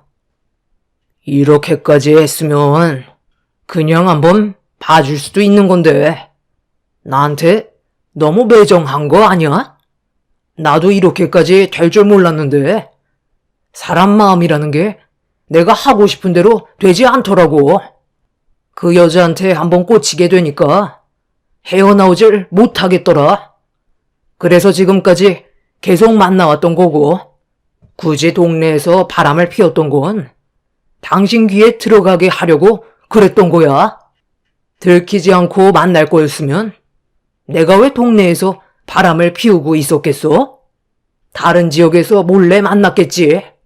당신보다 그 여자가 훨씬 능력 좋고 내 삶에 활력을 불어넣어주는 사람이야. 그래서 어떻게 하면 자연스럽게 헤어질 수 있을까 고민을 해봤는데 당신이 일하는 마트에 아줌마들이 동네에서 오랜 세월 살아왔었잖아. 그래서 자연스럽게 당신 귀에 들어갈 수 있게 의식적으로 움직였고 내가 예상했던 대로 딱 들어맞았던 거지. 사진 찍히고 있었던 거 전부 다 알고 있었어. 그래서 더 자극적인 모습을 보여줬던 거고 당신 손에 들어간 그 증거물 내가 다 계획해서 만들어진 것들이야. 굳이 내 입으로 더럽힐 필요는 없는 거잖아. 주변 사람들이 알아서 당신한테 모든 걸 알려주는데 내가 굳이 힘을 뺄 필요가 있겠어? 그러니까 내가 이렇게 나오기 전에 처음부터 잘하지 그랬어. 꼭 그렇게까지 고집을 부렸어야 돼? 우리 부모님께서 돈을 빌려달라고 부탁했을 때 바로 도와줬으면 얼마나 좋아? 그거 도와드리지 않았다고 일을 이렇게 크게 만들었다는 거야? 지금 그걸 말이라고 해? 내가 왜 시부모님이 노름한 돈을 갚아줘야 하는 건데 당신 선에서 해결이 안 된다고 그 많은 돈을 나한테 달라는 건 너무 억지스러운 거 아니야? 한 번 도와드리면 두 번 다시는 노름을 안 하실 것 같아? 시간 지나면 또다시 손을 대실 거고 그럼 우리 식구도 생활이 힘들어지니까 도와드릴 수 없다고 그랬던 건데 그걸 지금 변명이라고 하는 거야? 말 같지도 않은 말 더 이상 듣고 싶지도 않아. 그래서 대화가 안 통하는 당신이랑 이혼하고 그 여자랑 새 살림 차리겠다는 거야. 당신보다 능력 좋고 거기에다가 또 애 딸린 유부녀도 아니고 나한테 이득되는 부분들이 훨씬 많으니까 당신만 지친 거 아니거든. 나도 당신이랑 사는 거 지긋지긋하고 이런 삶에서 하루라도 빨리 벗어나 자유를 찾고 싶을 뿐이야. 비록 내가 바람을 피워서 위자료야 좀 나가겠지만 앞으로의 미래를 봤을 때 당신한테 들어가는 위자료는 내 인생의 투자라고 생각하는 게 훨씬 좋겠네. 내일 당장 이혼하러 가자. 그깟 돈 안 빌려줬다고 상황을 이렇게까지 만들어? 애들이 받을 상처는 생각도 안 하고? 나 다시 생각해보니까 이혼 못할 것 같아. 당신이 나랑 우리 애들 버리고 잘 사는 모습 보고 싶지 않네. 내 눈에 흙이 들어와도 절대 서류에 도장 찍는 일은 없을 거야. 당신의 그 더러운 몸 애들한테 보여주고 싶지 않으니까 내 집에서 당장 나가. 가진 것도 없는 당신을 걷어들여 준 것만도 감사하게 생각해야지. 감히 나를 배신하고 다른 여자를 만나? 저는 결국 참아왔던 분노가 터지게 되었고 이성의 끈을 놓아버린 저는 남편을 향해 사정없이 물건을 던져버렸어요. 제 자신을 통제할 수 없게 되자 남편은 자기한테 피해가 오게 될까봐 집에서 서둘러 뛰쳐나갔어요. 모든 것들이 무너져 내리는 순간이었고 거실에서 남편과 한바탕 했는데도 아이들은 세상 모르고 잘 자고 있는 모습에 결국 저는 오열을 하고 말았습니다. 그런데 제가 이혼을 해주려 하지 않자 이 소식을 내연녀가 듣게 되었는지 저에게 수시로 연락해 능력 없으면 알아서 빠져달라고 시도 때도 없이 빈정대면서 귀찮게 만들었어요. 하지만 저는 끝까지 흔들리지 않고 이혼을 하지 않으려 했지만 저도 사람인지라 동네 사람들이 수군거리는 목소리와 지속적으로 저에게 스트레스를 주는 내연녀와 남편의 행동에 점점 지쳐가고 있었죠. 그런데 내연녀가 흔들리지 않고 버티고 있는 저를 무너뜨리게 하려고 저희 집 앞에서 몰래 기다리고 있었어요. 이 사실을 모르고 있던 상태에서 아이들과 함께 집으로 들어가려는 순간 내연녀와 남편이 나타났고 아이들이 보는 앞에서 평생 씻을 수 없는 상처를 주고 말았습니다. 아이들이 무슨 죄라고 앞에서 서로 입을 맞추는데 그걸 보게 된 애들은 상당한 충격을 받았는지 결국 눈물을 터뜨리고 말았어요. 화가 머리끝까지 올라온 저는 내연녀의 머리채를 잡아 흔들면서 난리를 쳤고 저를 말리려는 남편의 뺨에 손을 수차례 올려 붙였습니다. 그렇게 한바탕 난리가 난 뒤 내연녀와 남편은 더 심한 행동도 할 수 있다면서 서둘러 도망을 쳤어요. 저 또한 예상하지 못한 상황을 맞닥뜨렸던 상태라 많이 당황스러웠고 진정을 하지 못하고 있었죠. 결국 자식들까지 모든 사실을 알게 되었고 중학생이었던 큰딸은 눈물을 터뜨리면서 왜 이혼을 하지 않고 지금까지 버티고 있었냐고 절대 아빠를 용서할 수 없다며 괴로워하고 있었습니다. 나는 엄마니까 너희들이 상처받는 걸 보고 싶지 않았어. 나만 아픔을 참고 견뎌냈다면 너희들의 행복은 깨지지 않을 테니까. 그래서 버텨왔던 거야. 엄마가 불행한데 내가 어떻게 행복할 수가 있겠어? 절대로 아빠 용서하지 마. 우리는 다 이해할 수 있어. 이미 우리 앞에서 저지른 행동으로 인해 나에게는 더 이상 아빠는 없게 된 거라고. 그러니까 엄마도 우리가 상처받게 될까봐 걱정하지 말고 현명하고 옳은 선택을 해줬으면 좋겠어. 오히려 애들이 저에게 힘이 되어주고 있었어요. 그날 정말 많은 눈물을 쏟아내게 되었고 결국 저는 남편이 원하는 대로 이혼을 해주게 되었습니다. 서류에 도장을 찍게 됨과 동시에 그동안 함께했던 세월들이 한순간에 정리가 된다는 게 참 안타까웠어요. 남편은 저에게 조금의 미련도 남아있지 않았는지 뒤도 안 돌아보고 저와의 인연을 마무리 지었습니다. 그렇게 남편과 내연녀를 상대로 위자료를 받아낸 뒤 모든 법적 절차를 완벽하게 정리하고 더 이상은 남편과 마주치지 않길 바랐어요. 그런데 얼마의 시간이 지나고 내연녀가 갑자기 마트로 들이닥쳤어요. 그리고 남편이 그 뒤를 따라왔고 제가 일하는 곳에까지 들어와선 난리를 치기 시작했어요.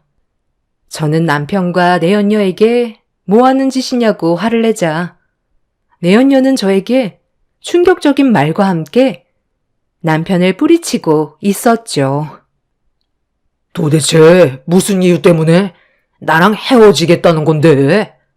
내가 지금까지 잘 해왔었잖아. 뭐가 부족한 거야? 갑자기 변한다는 게 너무 이상하잖아. 그냥 당신이 싫어져서 그만 만나겠다는 건데 도대체 뭐가 문제라는 거야? 우리가 법적으로 부부도 아니고 그냥 서로 잠깐 즐기던 사이 아냐? 이 사람이랑 이혼하면 나랑 결혼하겠다며. 그래서 정말 힘들게 이혼까지 하게 된 건데 갑자기 그만 만나자고 하면 나는 어떻게 하라는 거야? 오빠, 그건 내 알 바 아니잖아? 원래 여자의 마음은 갈대라잖아. 나는 그쪽한테 질린 것뿐이고 새로운 남자를 찾으려는 것뿐이야. 그게 그렇게 잘못된 건 아니잖아?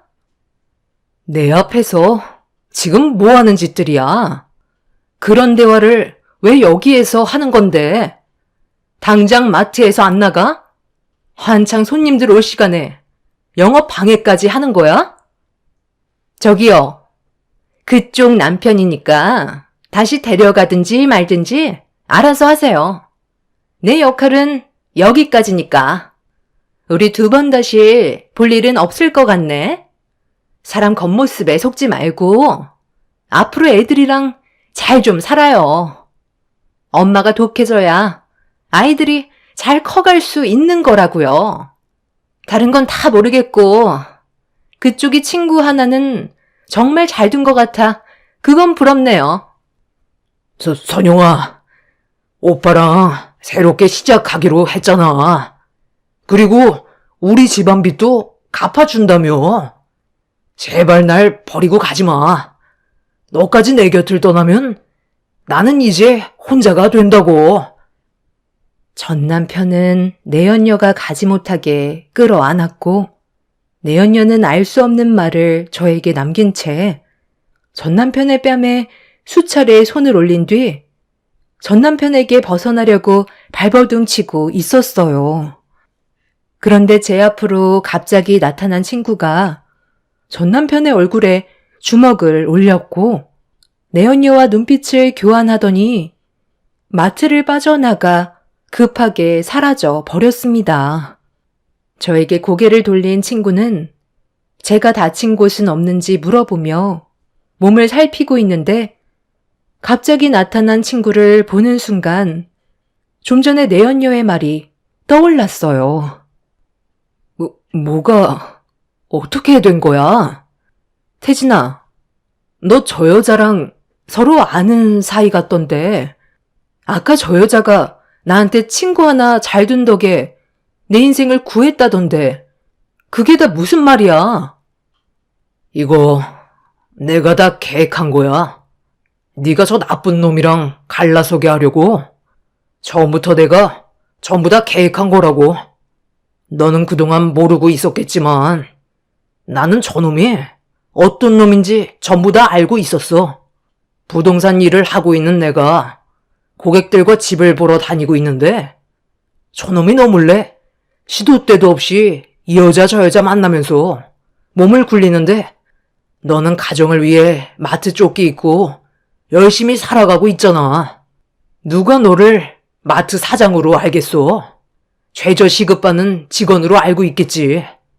그렇게 땀 흘리면서 애들까지 키우고 있는 네가 정작 자기 남편이 바람 피우고 있다는 사실을 모르고 있길래 너무 화가 나서 내가 그동안 전부 다 계획한 거야.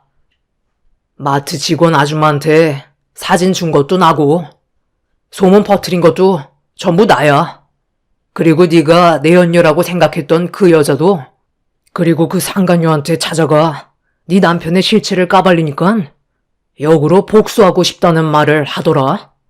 그래서 마트에 와서 이 난리를 피우게 된 거고, 이 사실을 전부 다 알리지 못해서 정말 미안하지만 너한테 모든 사실을 알려줘봤자 평소에 무슨 일이 생겨도 항상 참고만 살았던 네가 이혼이라는 큰 결정 앞에선 아무것도 하지 못할 것 같아 친구인 내가 더 이상 네가 상처받는 걸 보고 싶지 않아 상의도 없이 저질러 버렸어. 저놈은 네가 생각하는 그 이상보다 쓰레기야. 최근에 알게 된 사실인데 저놈한테 또 다른 씨가 있더라고. 최근에 임신 소식을 알게 됐는데 아주 잠깐 놀았던 상대라고 임신한 여자를 모른 척 하더라. 저런 쓰레기가 이중적인 모습으로 가정에는 충실한 척, 아이들한테는 세상에서 제일 좋은 아빠로 가면을 쓰고 있는 모습이 더는 보고 싶지 않았어. 친구의 충격적인 말에 저는 그 자리에서 털썩 주저앉고 말았어요. 남편은 친구가 소문을 내려 했다는 거에 용서하지 않겠다며 주먹을 날리려는 순간 저는 남편의 뺨에 손을 올렸고 친구가 건넨 사진 한 장에는 처음 보는 여자와 산부인과에 들어가는 것도 확인할 수 있었습니다. 밑바닥이 보이지 않을 만큼 쓰레기 짓을 저질러버린 남편과 이혼하게 된 건 정말 다행이었지만 남편이 친구를 상대로 소송을 걸겠다며 분노한 상태입니다.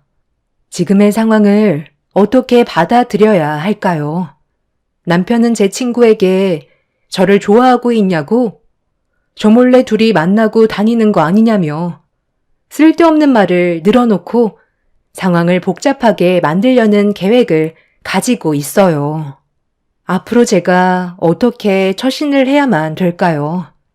남편은 어차피 용서받을 수 없는 짓을 저질렀기 때문에 다시 합치게 될 일은 조금도 없지만 친구의 행동이 옳았다고는 생각되지 않습니다.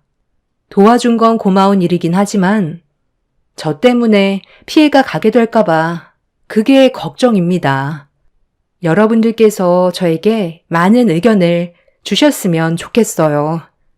너무 갑작스럽게 일어난 상황이라 아직까지 머릿속이 정리가 되지 않고 있네요. 하루빨리 정상적인 생활로 돌아가고 싶을 뿐입니다.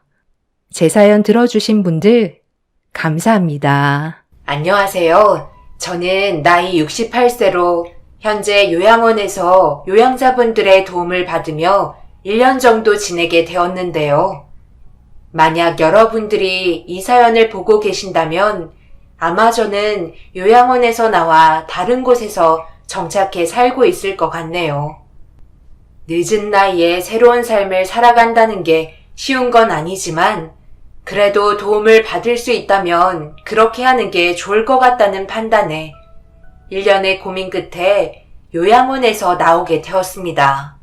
새롭게 출발하게 되는 제 삶에 여러분들의 많은 응원과 격려를 받고 싶어 이렇게 사연 신청하게 되었습니다. 지금으로부터 10년 전 아들이 연락도 없이 갑자기 집에 찾아오던 날 비를 쫄딱 맞고 추위에 떨면서 도움을 요청하는 눈빛을 보내왔어요. 그때부터 제 이야기가 시작이 된 것 같습니다. 아들을 보자마자 너무 놀랐던 건 온몸이 상처 투성이었어요. 그리고 넋이 나간 표정으로 저를 바라보고 있었고 거친 숨소리에서 올라오는 술 냄새가 제 코를 자극했습니다. 일단 제정신이 아닌 것 같아 아들을 부축한 다음 거실 소파에 앉히자마자 바로 마른 수건 몇 개를 가지고 와서 아들의 얼굴과 젖은 머리를 닦아주었어요. 멍하니 바닥만 쳐다보고 있는 모습이 걱정돼서 무슨 일이 있었냐고 물어봤지만 아무런 대답을 해주지 않았습니다. 일단 진정부터 시켜야 할 것 같아 허겁지겁 주방에서 따뜻한 차를 가지고 아들에게 건네주었고 저를 바라보던 눈빛은 너무나도 괴로움과 슬픔이 공존해 있었습니다. 그렇게 얼마의 시간이 지난 뒤 떨리는 목소리로 저에게 뱉은 말은 믿을 수조차 없을 정도로 충격적이었네요. 어머니, 저 어떡하죠? 해선 안 될 행동을 저지른 것 같아요. 경찰서에 가서 자수해야 할까요? 일부러 그런 건 아닌데 사소한 문제로 서로 상처되는 말들이 오고 가다 몸싸움이 벌어졌고 그러다 감정이 격해지면서 어깨를 툭 밀친 게 문제가 되어버렸어요. 선미가 떨어졌는데 차마 볼 수가 없어서 두려운 나머지 무작정 도망치다 보니 정신을 차렸을 때 어머니 집 앞에 도착해 있더라고요. 다시 가봐야 할까요? 너무 무섭고 두려워요. 어머니 도와주세요. 평소에 아들과 며느리의 사이가 급격히 불안해지기 시작했던 때가 있었어요. 그때가 아마 사업이 휘청거리면서 경제적으로 많은 어려움을 겪게 된 상황에 많이 다투었던 것 같네요. 그래도 앞으로 열심히 하면 된다는 아들의 말에 다시 힘차게 일어나 재기한 줄 알았습니다. 하지만 그동안 씀씀이가 컸던 며느리는 제약이 많이 따르게 되면서 어려워진 집안 사정 때문에 마음대로 쓰지 못하는 궁핍함을 견디기 힘들어 했어요. 그래도 이런 식의 결말을 지으면 아들의 미래는 더 이상 없을 것 같아 서둘러 그 현장을 다시 가봐야만 했습니다. 그리고 아들을 설득한 뒤 구조대와 경찰에게 어떤 상황이었는지 설명을 해주었네요. 그렇게 경찰의 도움을 받아 아들과 함께 며느리가 떨어졌다는 현장에 도착했는데 내려가서 확인해 보니 흔적은 있었지만 며느리는 찾을 수가 없었습니다. 하필 그곳은 CCTV도 없는 곳이었고 떨어진 곳을 중심으로 주변을 샅샅이 뒤지며 며느리의 행방을 찾기 시작했어요. 하지만 그날 며느리는 발견되지 않았습니다. 그리고 다음날 아침 병원에 입원했다는 소식을 전해 듣게 되었는데 아들과 함께 급하게 병원을 찾아가니 의식이 없는 상태로 간신히 호흡만 붙어 있었네요. 여기가 어디라고 찾아와? 네가 그러고도 선미 남편이야? 자네 사업이 망하지만 않았어도 이런 일은 없었다고. 자네가 능력이 없어진 걸 가지고 왜 내 딸에게 분풀이를 한 거야? 어찌됐든 지금의 상황 절대 용서할 수 없으니 그런 줄 알게. 당신은 좀 조용히 해. 서로 다투다 보면 실수도 할 수 있는 거지. 내가 김서방 불렀으니까 주변 시끄럽게 하지 말고 가만히 좀 있어.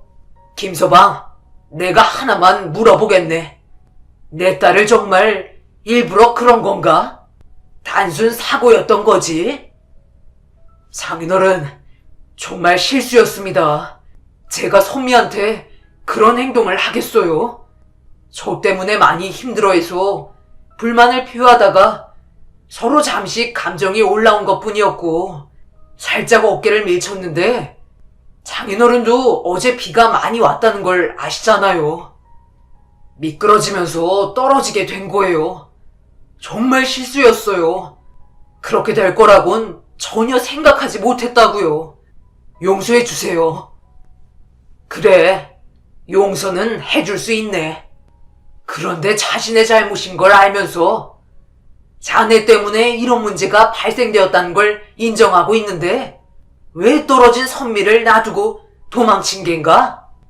그 자리에서 서둘러 조치를 취했다면 지금보다 괜찮았을지도 모르는데 왜 도망쳤냔 말이야?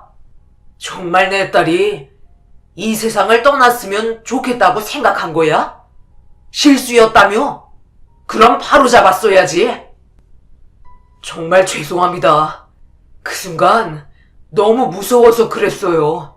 차마 선미 얼굴을 보는 게 두려웠습니다. 죄송합니다. 결국 사돈어른이 등을 돌림과 동시에 경찰분들이 아들을 연행했고 저는 그 자리에서 눈물을 흘리면서 사돈어른의 다리를 붙잡았어요. 한 번만 용서해달라며 머리를 납작 숙인 뒤 손이 발이 되도록 빌었습니다. 하지만 사돈어른은 아무 말도 해주지 않았네요. 언제 깨어날지 모르는 며느리를 잠시 바라본 뒤 조사받고 있는 아들을 보려 서둘러 택시에 올라탔어요. 도착하기 전까지 정말 별의별 생각이 다 들었고 경찰서에서 진술을 하고 있는 아들은 자신의 행동이 정말 실수였다면서 눈물을 흘리고 있었어요. 결론적으로 며느리가 깨어나서 모든 상황을 설명해 주어야 했지만 정신을 차리고 눈을 떴을 때 정말 아들의 말이 진실이 아닐 수도 있다는 거에 불안감은 날로 커져만 가게 되었습니다. 그렇게 일주일 정도의 시간이 흘렀고 며느리가 깨어났다는 소식을 접하자마자 급하게 병원을 도착했지만 면회를 일절 받아주지 않았어요. 며느리의 얼굴을 꼭 봐야 할 것 같아 면회를 허락해 줄 때까지 병실 문 앞에 기다리면서 상황을 살폈습니다. 그렇게 한참 뒤 사돈 어른이 제가 밖에 있다는 걸 알려주었는지 며느리의 허락으로 조심스럽게 병실에 발을 들여놓을 수 있었고 풀리지 않은 의문점들을 해결하기 위해 대화를 이어나갔어요. 몸은 괜찮아? 어디 불편한 곳은 없고 이런 상황을 만든 것에 대해 내가 대신 사과할 테니 그때 당시 일어난 일을 전부 알려줄 수 있겠니? 경찰 조사 내용 그대로예요. 뭘 기대하신 거예요? 설마 정말 그이가 실수였다는 말을 믿고 계신 건 아니겠죠? 그동안 너희들 잘 지내왔었잖아. 인생 살다 보면 잠시 비겁거릴 수 있다고 생각한다. 서로 오해가 있으면 풀면 되지 않겠니? 저는 할 말 없어요. 그이한테 너무 실망을 했고 하지 말라는 말에도 이성을 잃어버린 상태로 저를 밀쳤다고요. 그러니까 내 아들이 정말 선민호를 일부러 그랬다는 말이야? 도대체 둘이 왜 싸운 거야? 사업이 망해서 그런 거니? 당연한 거 아니에요? 어머님 아직 모르고 계시는 것 같은데요. 제가 하지 말라고 뜯어 말렸었고 천천히 상의한 후에 결정하자고 했어요. 어떤 사람이 동업하자고 쫓아다닌 적이 있었는데 누가 봐도 사기꾼 같아 침착하게 얘기했지만 결국 제 말은 무시한 채 동업하겠다며 뛰어들었다가 순식간에 모든 걸 말아먹었다고요. 그 일로 계속해서 다투게 된 거고 결국 이런 일이 벌어진 거죠. 제가 어머님과 대화를 하려고 면회를 허락한 건 그래도 그동안 함께 했던 좋은 기억들도 있어서 좋게 마무리하려고 그런 거예요. 어차피 그 사람은 절대 사람이 될 수 없는 존재예요. 홀로 계신 어머님 마음 이해하지만 저는 그이와 돌아서면 남남인걸요.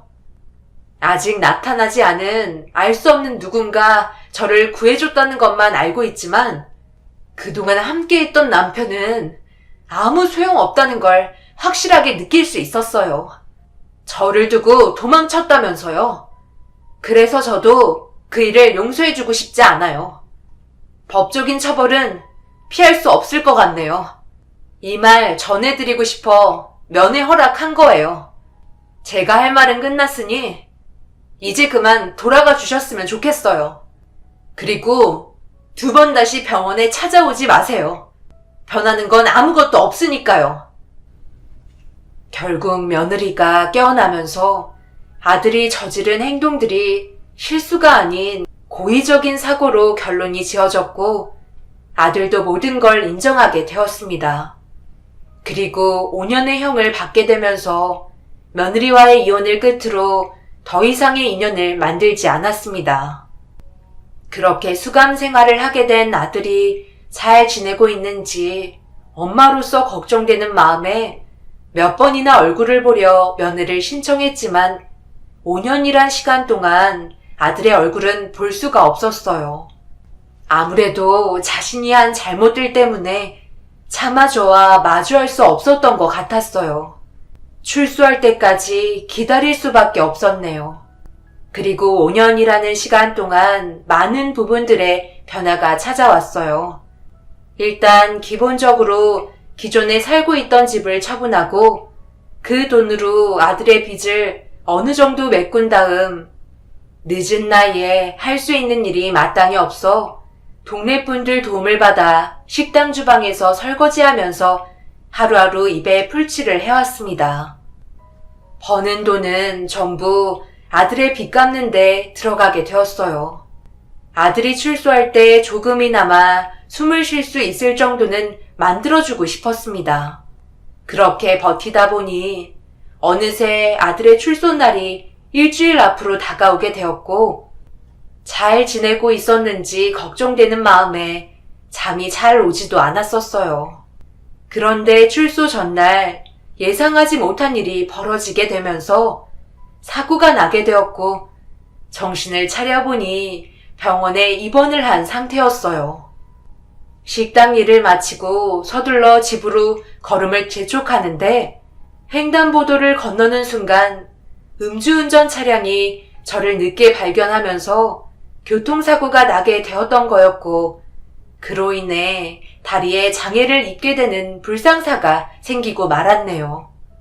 다음날 아들 얼굴을 보러 가야 하는데 일이 이렇게 틀어지게 될 거라곤 전혀 생각하지 못했었어요. 그리고 결국 움직일 수 없는 상황이라 아들에게 연락이 오기만을 기다렸습니다. 하지만 전화 한 통 오지 않았고 병원에서 움직일 수 있을 정도의 기간만 입원한 다음 서둘러 집으로 들어가게 되었어요. 그동안 편지를 지속적으로 보냈었기 때문에 제가 이사 간 것부터 어떻게 살고 있는지 전부 알고 있어서 크게 걱정은 안 됐어요. 집에 가면 무조건 있을 거라 생각해 급하게 현관문을 열었는데 아들은 집에 들어온 흔적도 없었습니다. 기다리면 분명 올 거라고 생각돼 제가 일하던 식당에 전화를 해서 음식을 부탁했어요. 따뜻한 밥 한 끼 먹이고 싶어 편치 않은 몸으로 아무것도 할 수 없어서 대신 식당 음식을 전달받았습니다. 그리고 아들이 들어올 때까지 계속해서 기다리고 있었지만 결국 집에는 찾아오지 않았어요.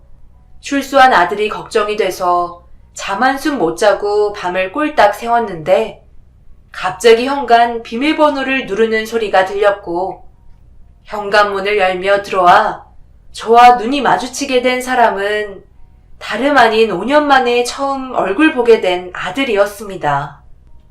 그동안 수감 생활하면서 고생을 많이 했는지 몰라볼 정도로 많이 동안 병원에 있었어. 그때 가지 못해서 엄마가 미안하다. 그동안 잘 지내고 있었니? 면회도 일절 거절하고 얼굴 보여주지 않아서 엄마가 얼마나 많이 걱정을 했었는데 이제 과거의 일은 전부 잊어버리고 앞으로 살 날만 생각하자. 밥 차려줄 테니까 쉬고 있어라. 도대체 왜 그러셨어요? 그때 꼭 경찰에 신고를 했어야 해요? 제가 보호를 받을 수 있게 조치를 취해 주셨어야 하는 거 아닌가요? 엄마 아들이면 그렇게 해줘야 하는 건 당연한 거잖아요. 그런데 불안에 떨고 있는 저를 그때 경찰에 신고해서 연행되게 만들어요? 그러고도 제 엄마라고 말할 수 있는 거예요? 그동안 얼굴 안 본 이유가 왜 그런 건지 이제 대충 감이 오세요? 태원아, 나는 네 엄마이기도 하지만 앞으로 살면서 어둠 속에서 몸을 숨기고 지내게 하고 싶진 않았어. 부모가 자식이 잘못된 길을 걷고 있는데 더 안 좋은 길로 방향을 잡아줄 수는 없는 거잖니. 바른 길로 안내를 해줘야 그게 진정 부모 아니겠어?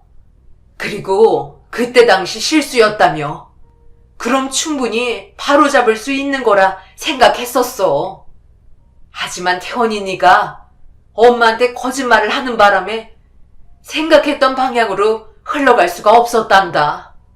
엄마를 원망해도 되지만 네가 잘 되길 바라는 마음이 컸다는 것만 알아줬으면 좋겠다. 제가 왜 선미를 밀쳤는데요? 내가 돈 벌어오는 족족 흥청망청 써댔는데 그걸 누가 좋아하겠어요? 그래서 당분간 절약하며 지내자고 얘기했던 거라고요. 동업한 건 제 잘못이지만 가정이 위태로워졌으면 함께 헤쳐나갈 방법을 찾을 수 있게 도와줄 수 있는 거 아닌가요? 하지만 선미는 당장 자기 마음대로 돈을 쓸 수 없다는 거에 대한 불만을 계속해서 나타냈고 결국 서로가 생각하는 게 달랐기 때문에 다툼이 일어나게 된 거였어요. 그래서 일부러 밀친 거라고요. 제 마음을 알아주지 못했으니까요. 그래서 지금 선미 찾고 있는 중이에요. 절대 용서해주고 싶지 않아요. 제 인생을 망친 원인이 선미니까 그에 대한 벌을 내려줄 거라고요. 이 말 하려고 찾아왔어요. 솔직히 어머니도 용서해주고 싶지 않아요. 제 편을 들어줬다면 다른 사람이 찾지 못하게 숨겨주셨어야죠. 경찰에 넘길 거라곤 전혀 생각하지 못했네요. 아들은 그동안 저에 대한 불만을 계속해서 마음에 품고 있었어요. 그리고 며느리를 향한 분노도 전혀 사그라들지 않았습니다. 저도 며느리와 연락을 안 한 지 오랜 시간이 지났었고 들은 소식은 이사를 가게 된 거 외엔 아는 게 없었습니다. 아들이 저를 바라보는 시선은 너무나도 차가웠어요. 그리고 위험하다는 걸 직감했었죠.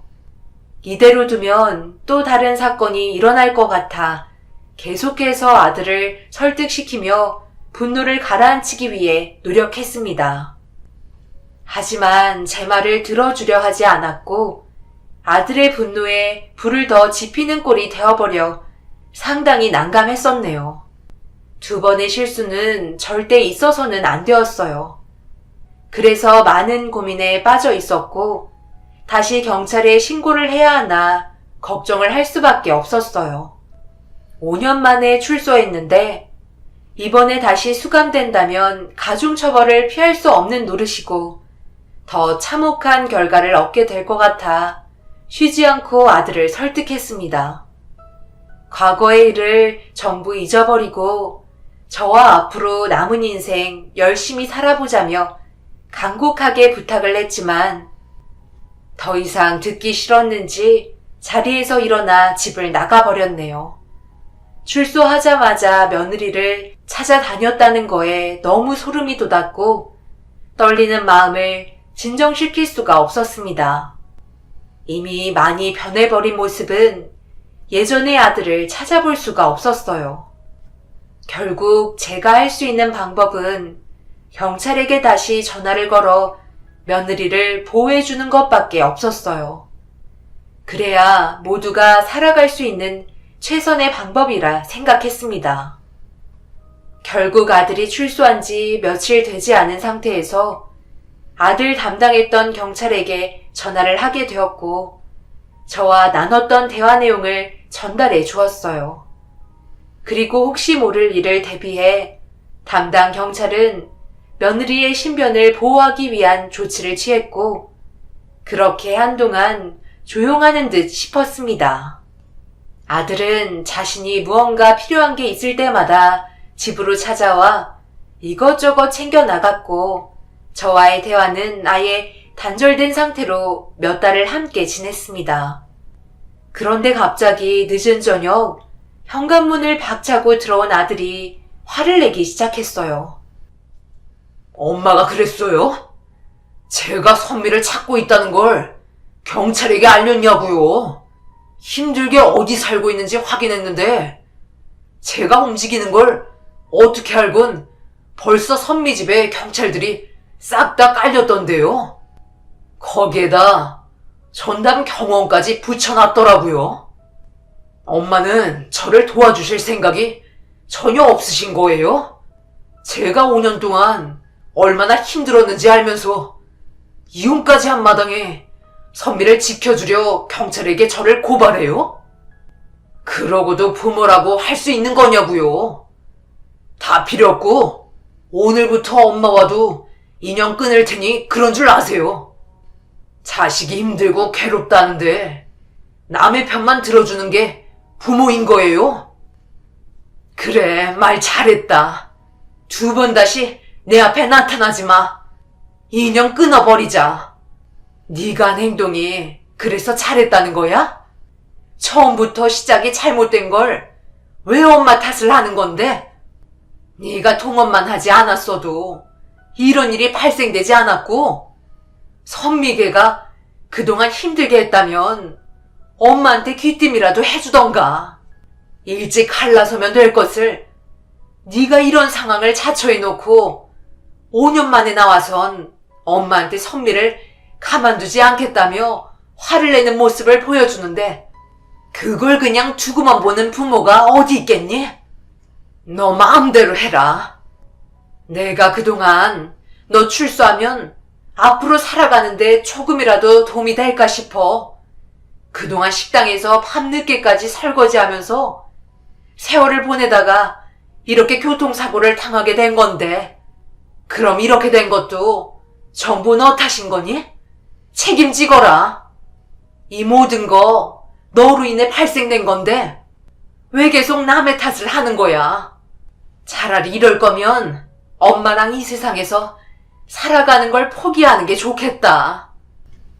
결국 아들에게 참고 참았던 그동안의 불만들을 털어놓게 되면서 저 또한 이성을 잃어버려 쉬지 않고 화를 내며 아들의 마음에 상처를 주고 말았습니다. 자기도 더 이상은 듣고 싶지 않았는지 집 밖으로 뛰쳐나갔고 결국 아들에게 상처를 주게 됐다는 거에 너무 마음이 아파 눈물을 흘리고 말았습니다. 과거의 일을 털어버리고 앞으로의 인생을 살아가기 위해 열심히 노력하면 되는 것을 아직도 과거에 얽매여 살고 있는 아들의 모습이 너무 한심하게 느껴졌어요. 그런데 그날 저녁 모르는 전화가 오길래 마음을 진정시키며 받아보니 며느리의 떨리는 목소리를 들을 수 있었습니다. 제가 미리 손을 써준 덕에 큰 사고 없이 하루하루 보내고 있지만 마음 놓고 거리를 돌아다닐 수 없는 상태라 제 아들이 지금도 제정신이 아닌지 물어보길래 아직은 조심하는 게 좋을 것 같다며 몸조심하라고 전달해 준 뒤 통화를 끝냈습니다. 며느리의 목소리에서 두려워하고 있는 감정을 그대로 느낄 수가 있었어요. 엄마로서 자식이 계속해서 잘못된 길을 걷는다면 그것 또한 바로 잡아줘야 하고 무슨 수를 써서라도 막아야 하는 게 부모의 몫이기 때문에 더 이상 제 아들 때문에 많은 사람들이 피해보는 일을 두고 볼 수 없었습니다. 그렇게 아들이 돌아오기만 기다리고 있었어요. 이 세상에 더 이상 살아갈 수 없을 정도로 아들과 막장까지 간다 해도 어떻게든 제가 아들의 정신 상태를 뜯어 고쳐야 할 것 같았습니다. 더 늙기 전에 꼭 그렇게 해야만 했어요. 아들은 며느리가 살고 있는 집을 확인했는지 주위를 빙빙 돌며 밖으로 나오길 기다리고 있었고 그걸 알고 있던 경찰들 또한 아들에 대한 경계가 심각해진 상황이었네요. 그런데 한동안 잠잠해지는 것 같더니 어느 날 갑자기 다시 저를 찾아왔습니다. 제가 그동안 생각을 많이 해봤는데 잘못한 부분이 많았던 것 같아요. 선미의 말에 조금이라도 귀 기울였다면 이런 일도 없었을 거고 엄마가 이렇게까지 다치지 않았을 텐데 전부 제 잘못입니다. 용서해 주세요. 이제 마음이 진정이 좀 된 거니? 이성을 되찾은 거야? 과거의 일이 어찌되었든 전부 잊어버리고 다시 시작하자. 전혀 늦지 않았어. 잘 생각했다. 나는 태훈이니가 다른 생각을 가지고 있을까봐 그게 두려워 얼마나 힘들었는지 아니? 죄송해요. 그런 의미에서 내일 저녁에 유람선 여행을 가볼까 하는데 괜찮으세요? 바람도 좀 쐴 겸 머리를 식혀줘야 할 것 같아서요. 아들은 갑자기 유람선을 타고 싶다며 저와 함께 가길 원했어요. 불편한 몸이었지만 아들이 정상적으로 돌아올 수만 있다면 내 몸이 부서져서라도 아들의 기분을 풀어주고 싶었습니다. 그리고 계획한 대로 다음날 저녁 예약해뒀다는 유람선을 타기 위해 아들의 차에 몸을 실었고 꽤 먼 곳까지 달리게 되었어요. 그런데 아들이 저를 데려간 곳은 제가 생각했던 거와 전혀 다른 곳이었어요. 뭔가 이상함을 느끼게 되었고 어느 한적한 곳에 차를 세우더니 차 문을 열며 저를 부축해 내려주었습니다. 그리고 아무 말 없이 저를 데리고 간 곳엔 나룻배 한 척이 놓여 있었네요. 뭔가 싶어 아들에게 유람선은 어디 가고 나룻배 한 척만 있냐고 물어보니 계획이 변경이 되었다며 더 좋은 곳에 갈 거라고 저를 나룻배에 앉혔고 배에 달린 모터에 시동을 켠 뒤 어두컴컴해서 아무것도 안 보이는 바닷길을 꽤 오랫동안 달렸습니다. 그렇게 한참 동안 달린 곳에 어느 섬마을에 다다랐는데 배에서 내린 뒤 저를 업곤 어디론가 데려가더라고요. 그렇게 한참 동안 아들은 땀을 흘리며 도착한 곳은 불빛조차 들어오지 않는 폐가였습니다.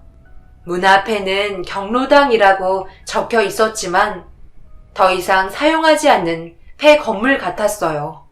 느낌이 좋지 않아 뭐 하는 거냐고 물어본 순간 충격적인 일이 벌어지고 말았네요. 너 지금 뭐 하는 거야? 내 핸드폰은 왜 뺏어가는 건데? 너 설마 엄마를 지금 여기에 두고 가려는 거야? 이 험난한 곳에? 제가 뭐라고 그랬어요? 절대 가만두지 않겠다고 했죠? 엄마 때문에 선미를 만날 수가 없어. 그래서 생각해보니 그쪽에 있는 경찰들이 이쪽으로 오게 된다면 그 집엔 보호해줄 수 있는 사람들이 없으니 선미를 만날 수 있겠죠? 그때 해결하지 못했던 일을 이제 마무리 지어야죠. 여보세요? 담당 경찰관님, 잘 지내셨어요? 저예요, 태연이. 제가 오늘 엄마를 섬에 데려왔거든요. 왜 그랬을까요? 서둘러 오시는 게 좋을 거예요. 그렇지 않으면 엄마도 그렇고 저도 그렇고 이 세상에 더 이상 존재하지 않는 사람이 될 테니까요. 주소는 문자로 찍어줄 테니 저를 막아 보시던지요. 지금 여기서 못들 하시는 거예요? 저기요 아저씨, 거기서 뭐 하는 거냐고요? 여기 개인 사유지인 거 모르세요? 저기요, 저 좀 도와주세요. 이놈이 제 아들놈인데 이성을 잃어버려서 지금 해선 안 될 행동을 저지르려 하고 있어요. 뭘 쳐다봐? 괜히 끼어들었다가 불미스러운 일 당하지 말고 그냥 가던 길 가시오. 꽤 깊은 곳까지 들어온 건데 여긴 어떻게 알고 온 거야? 그냥 모른 척하고 지나가면 아무 일도 일어나지 않으니까 가던 길 가라고. 내 말 안 들려? 아까부터 쫓아오고 있었는데요. 그리고 이미 봐버렸는데 어떻게 모른 척 할 수 있어요?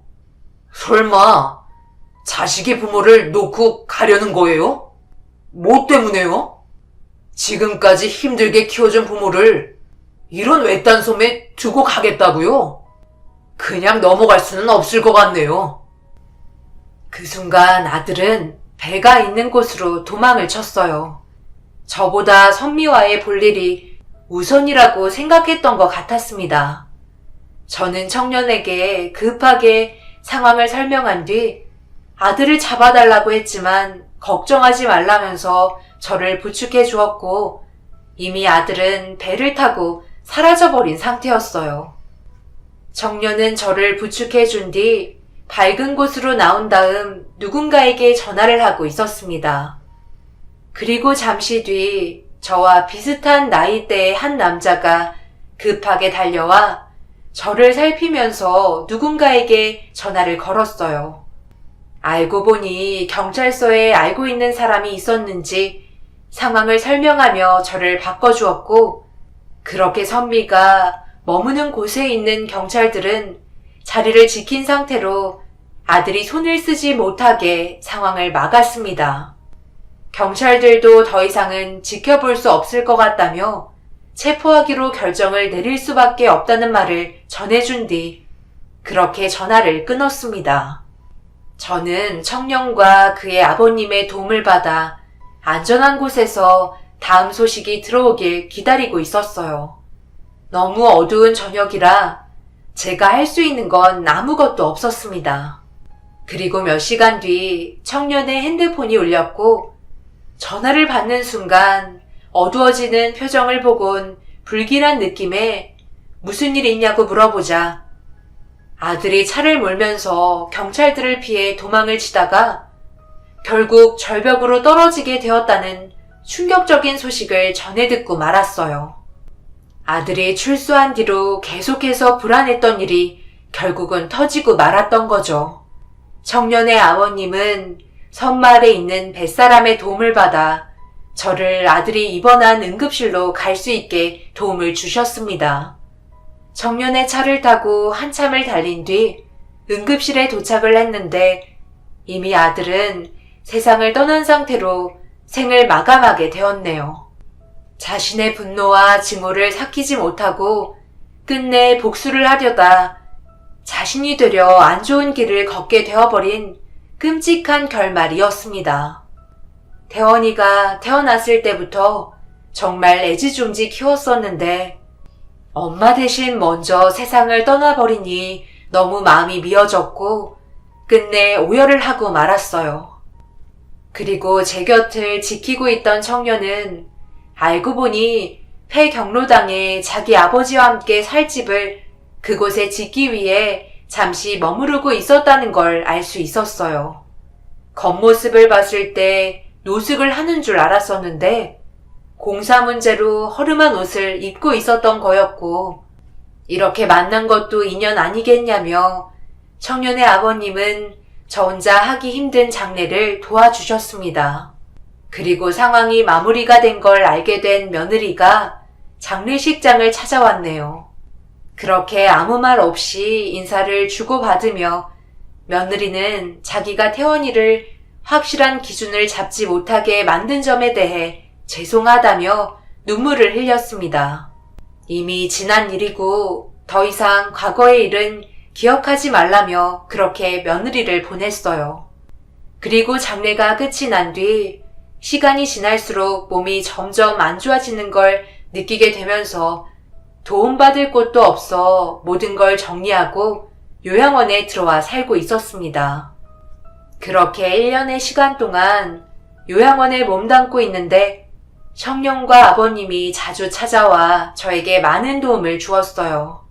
알고 보니 청년의 아버지도 아내를 먼저 떠나보내고 둘이 의지하면서 지냈기 때문에 제가 겪고 있는 아픔을 잘 알고 있었던 것 같아 보였어요.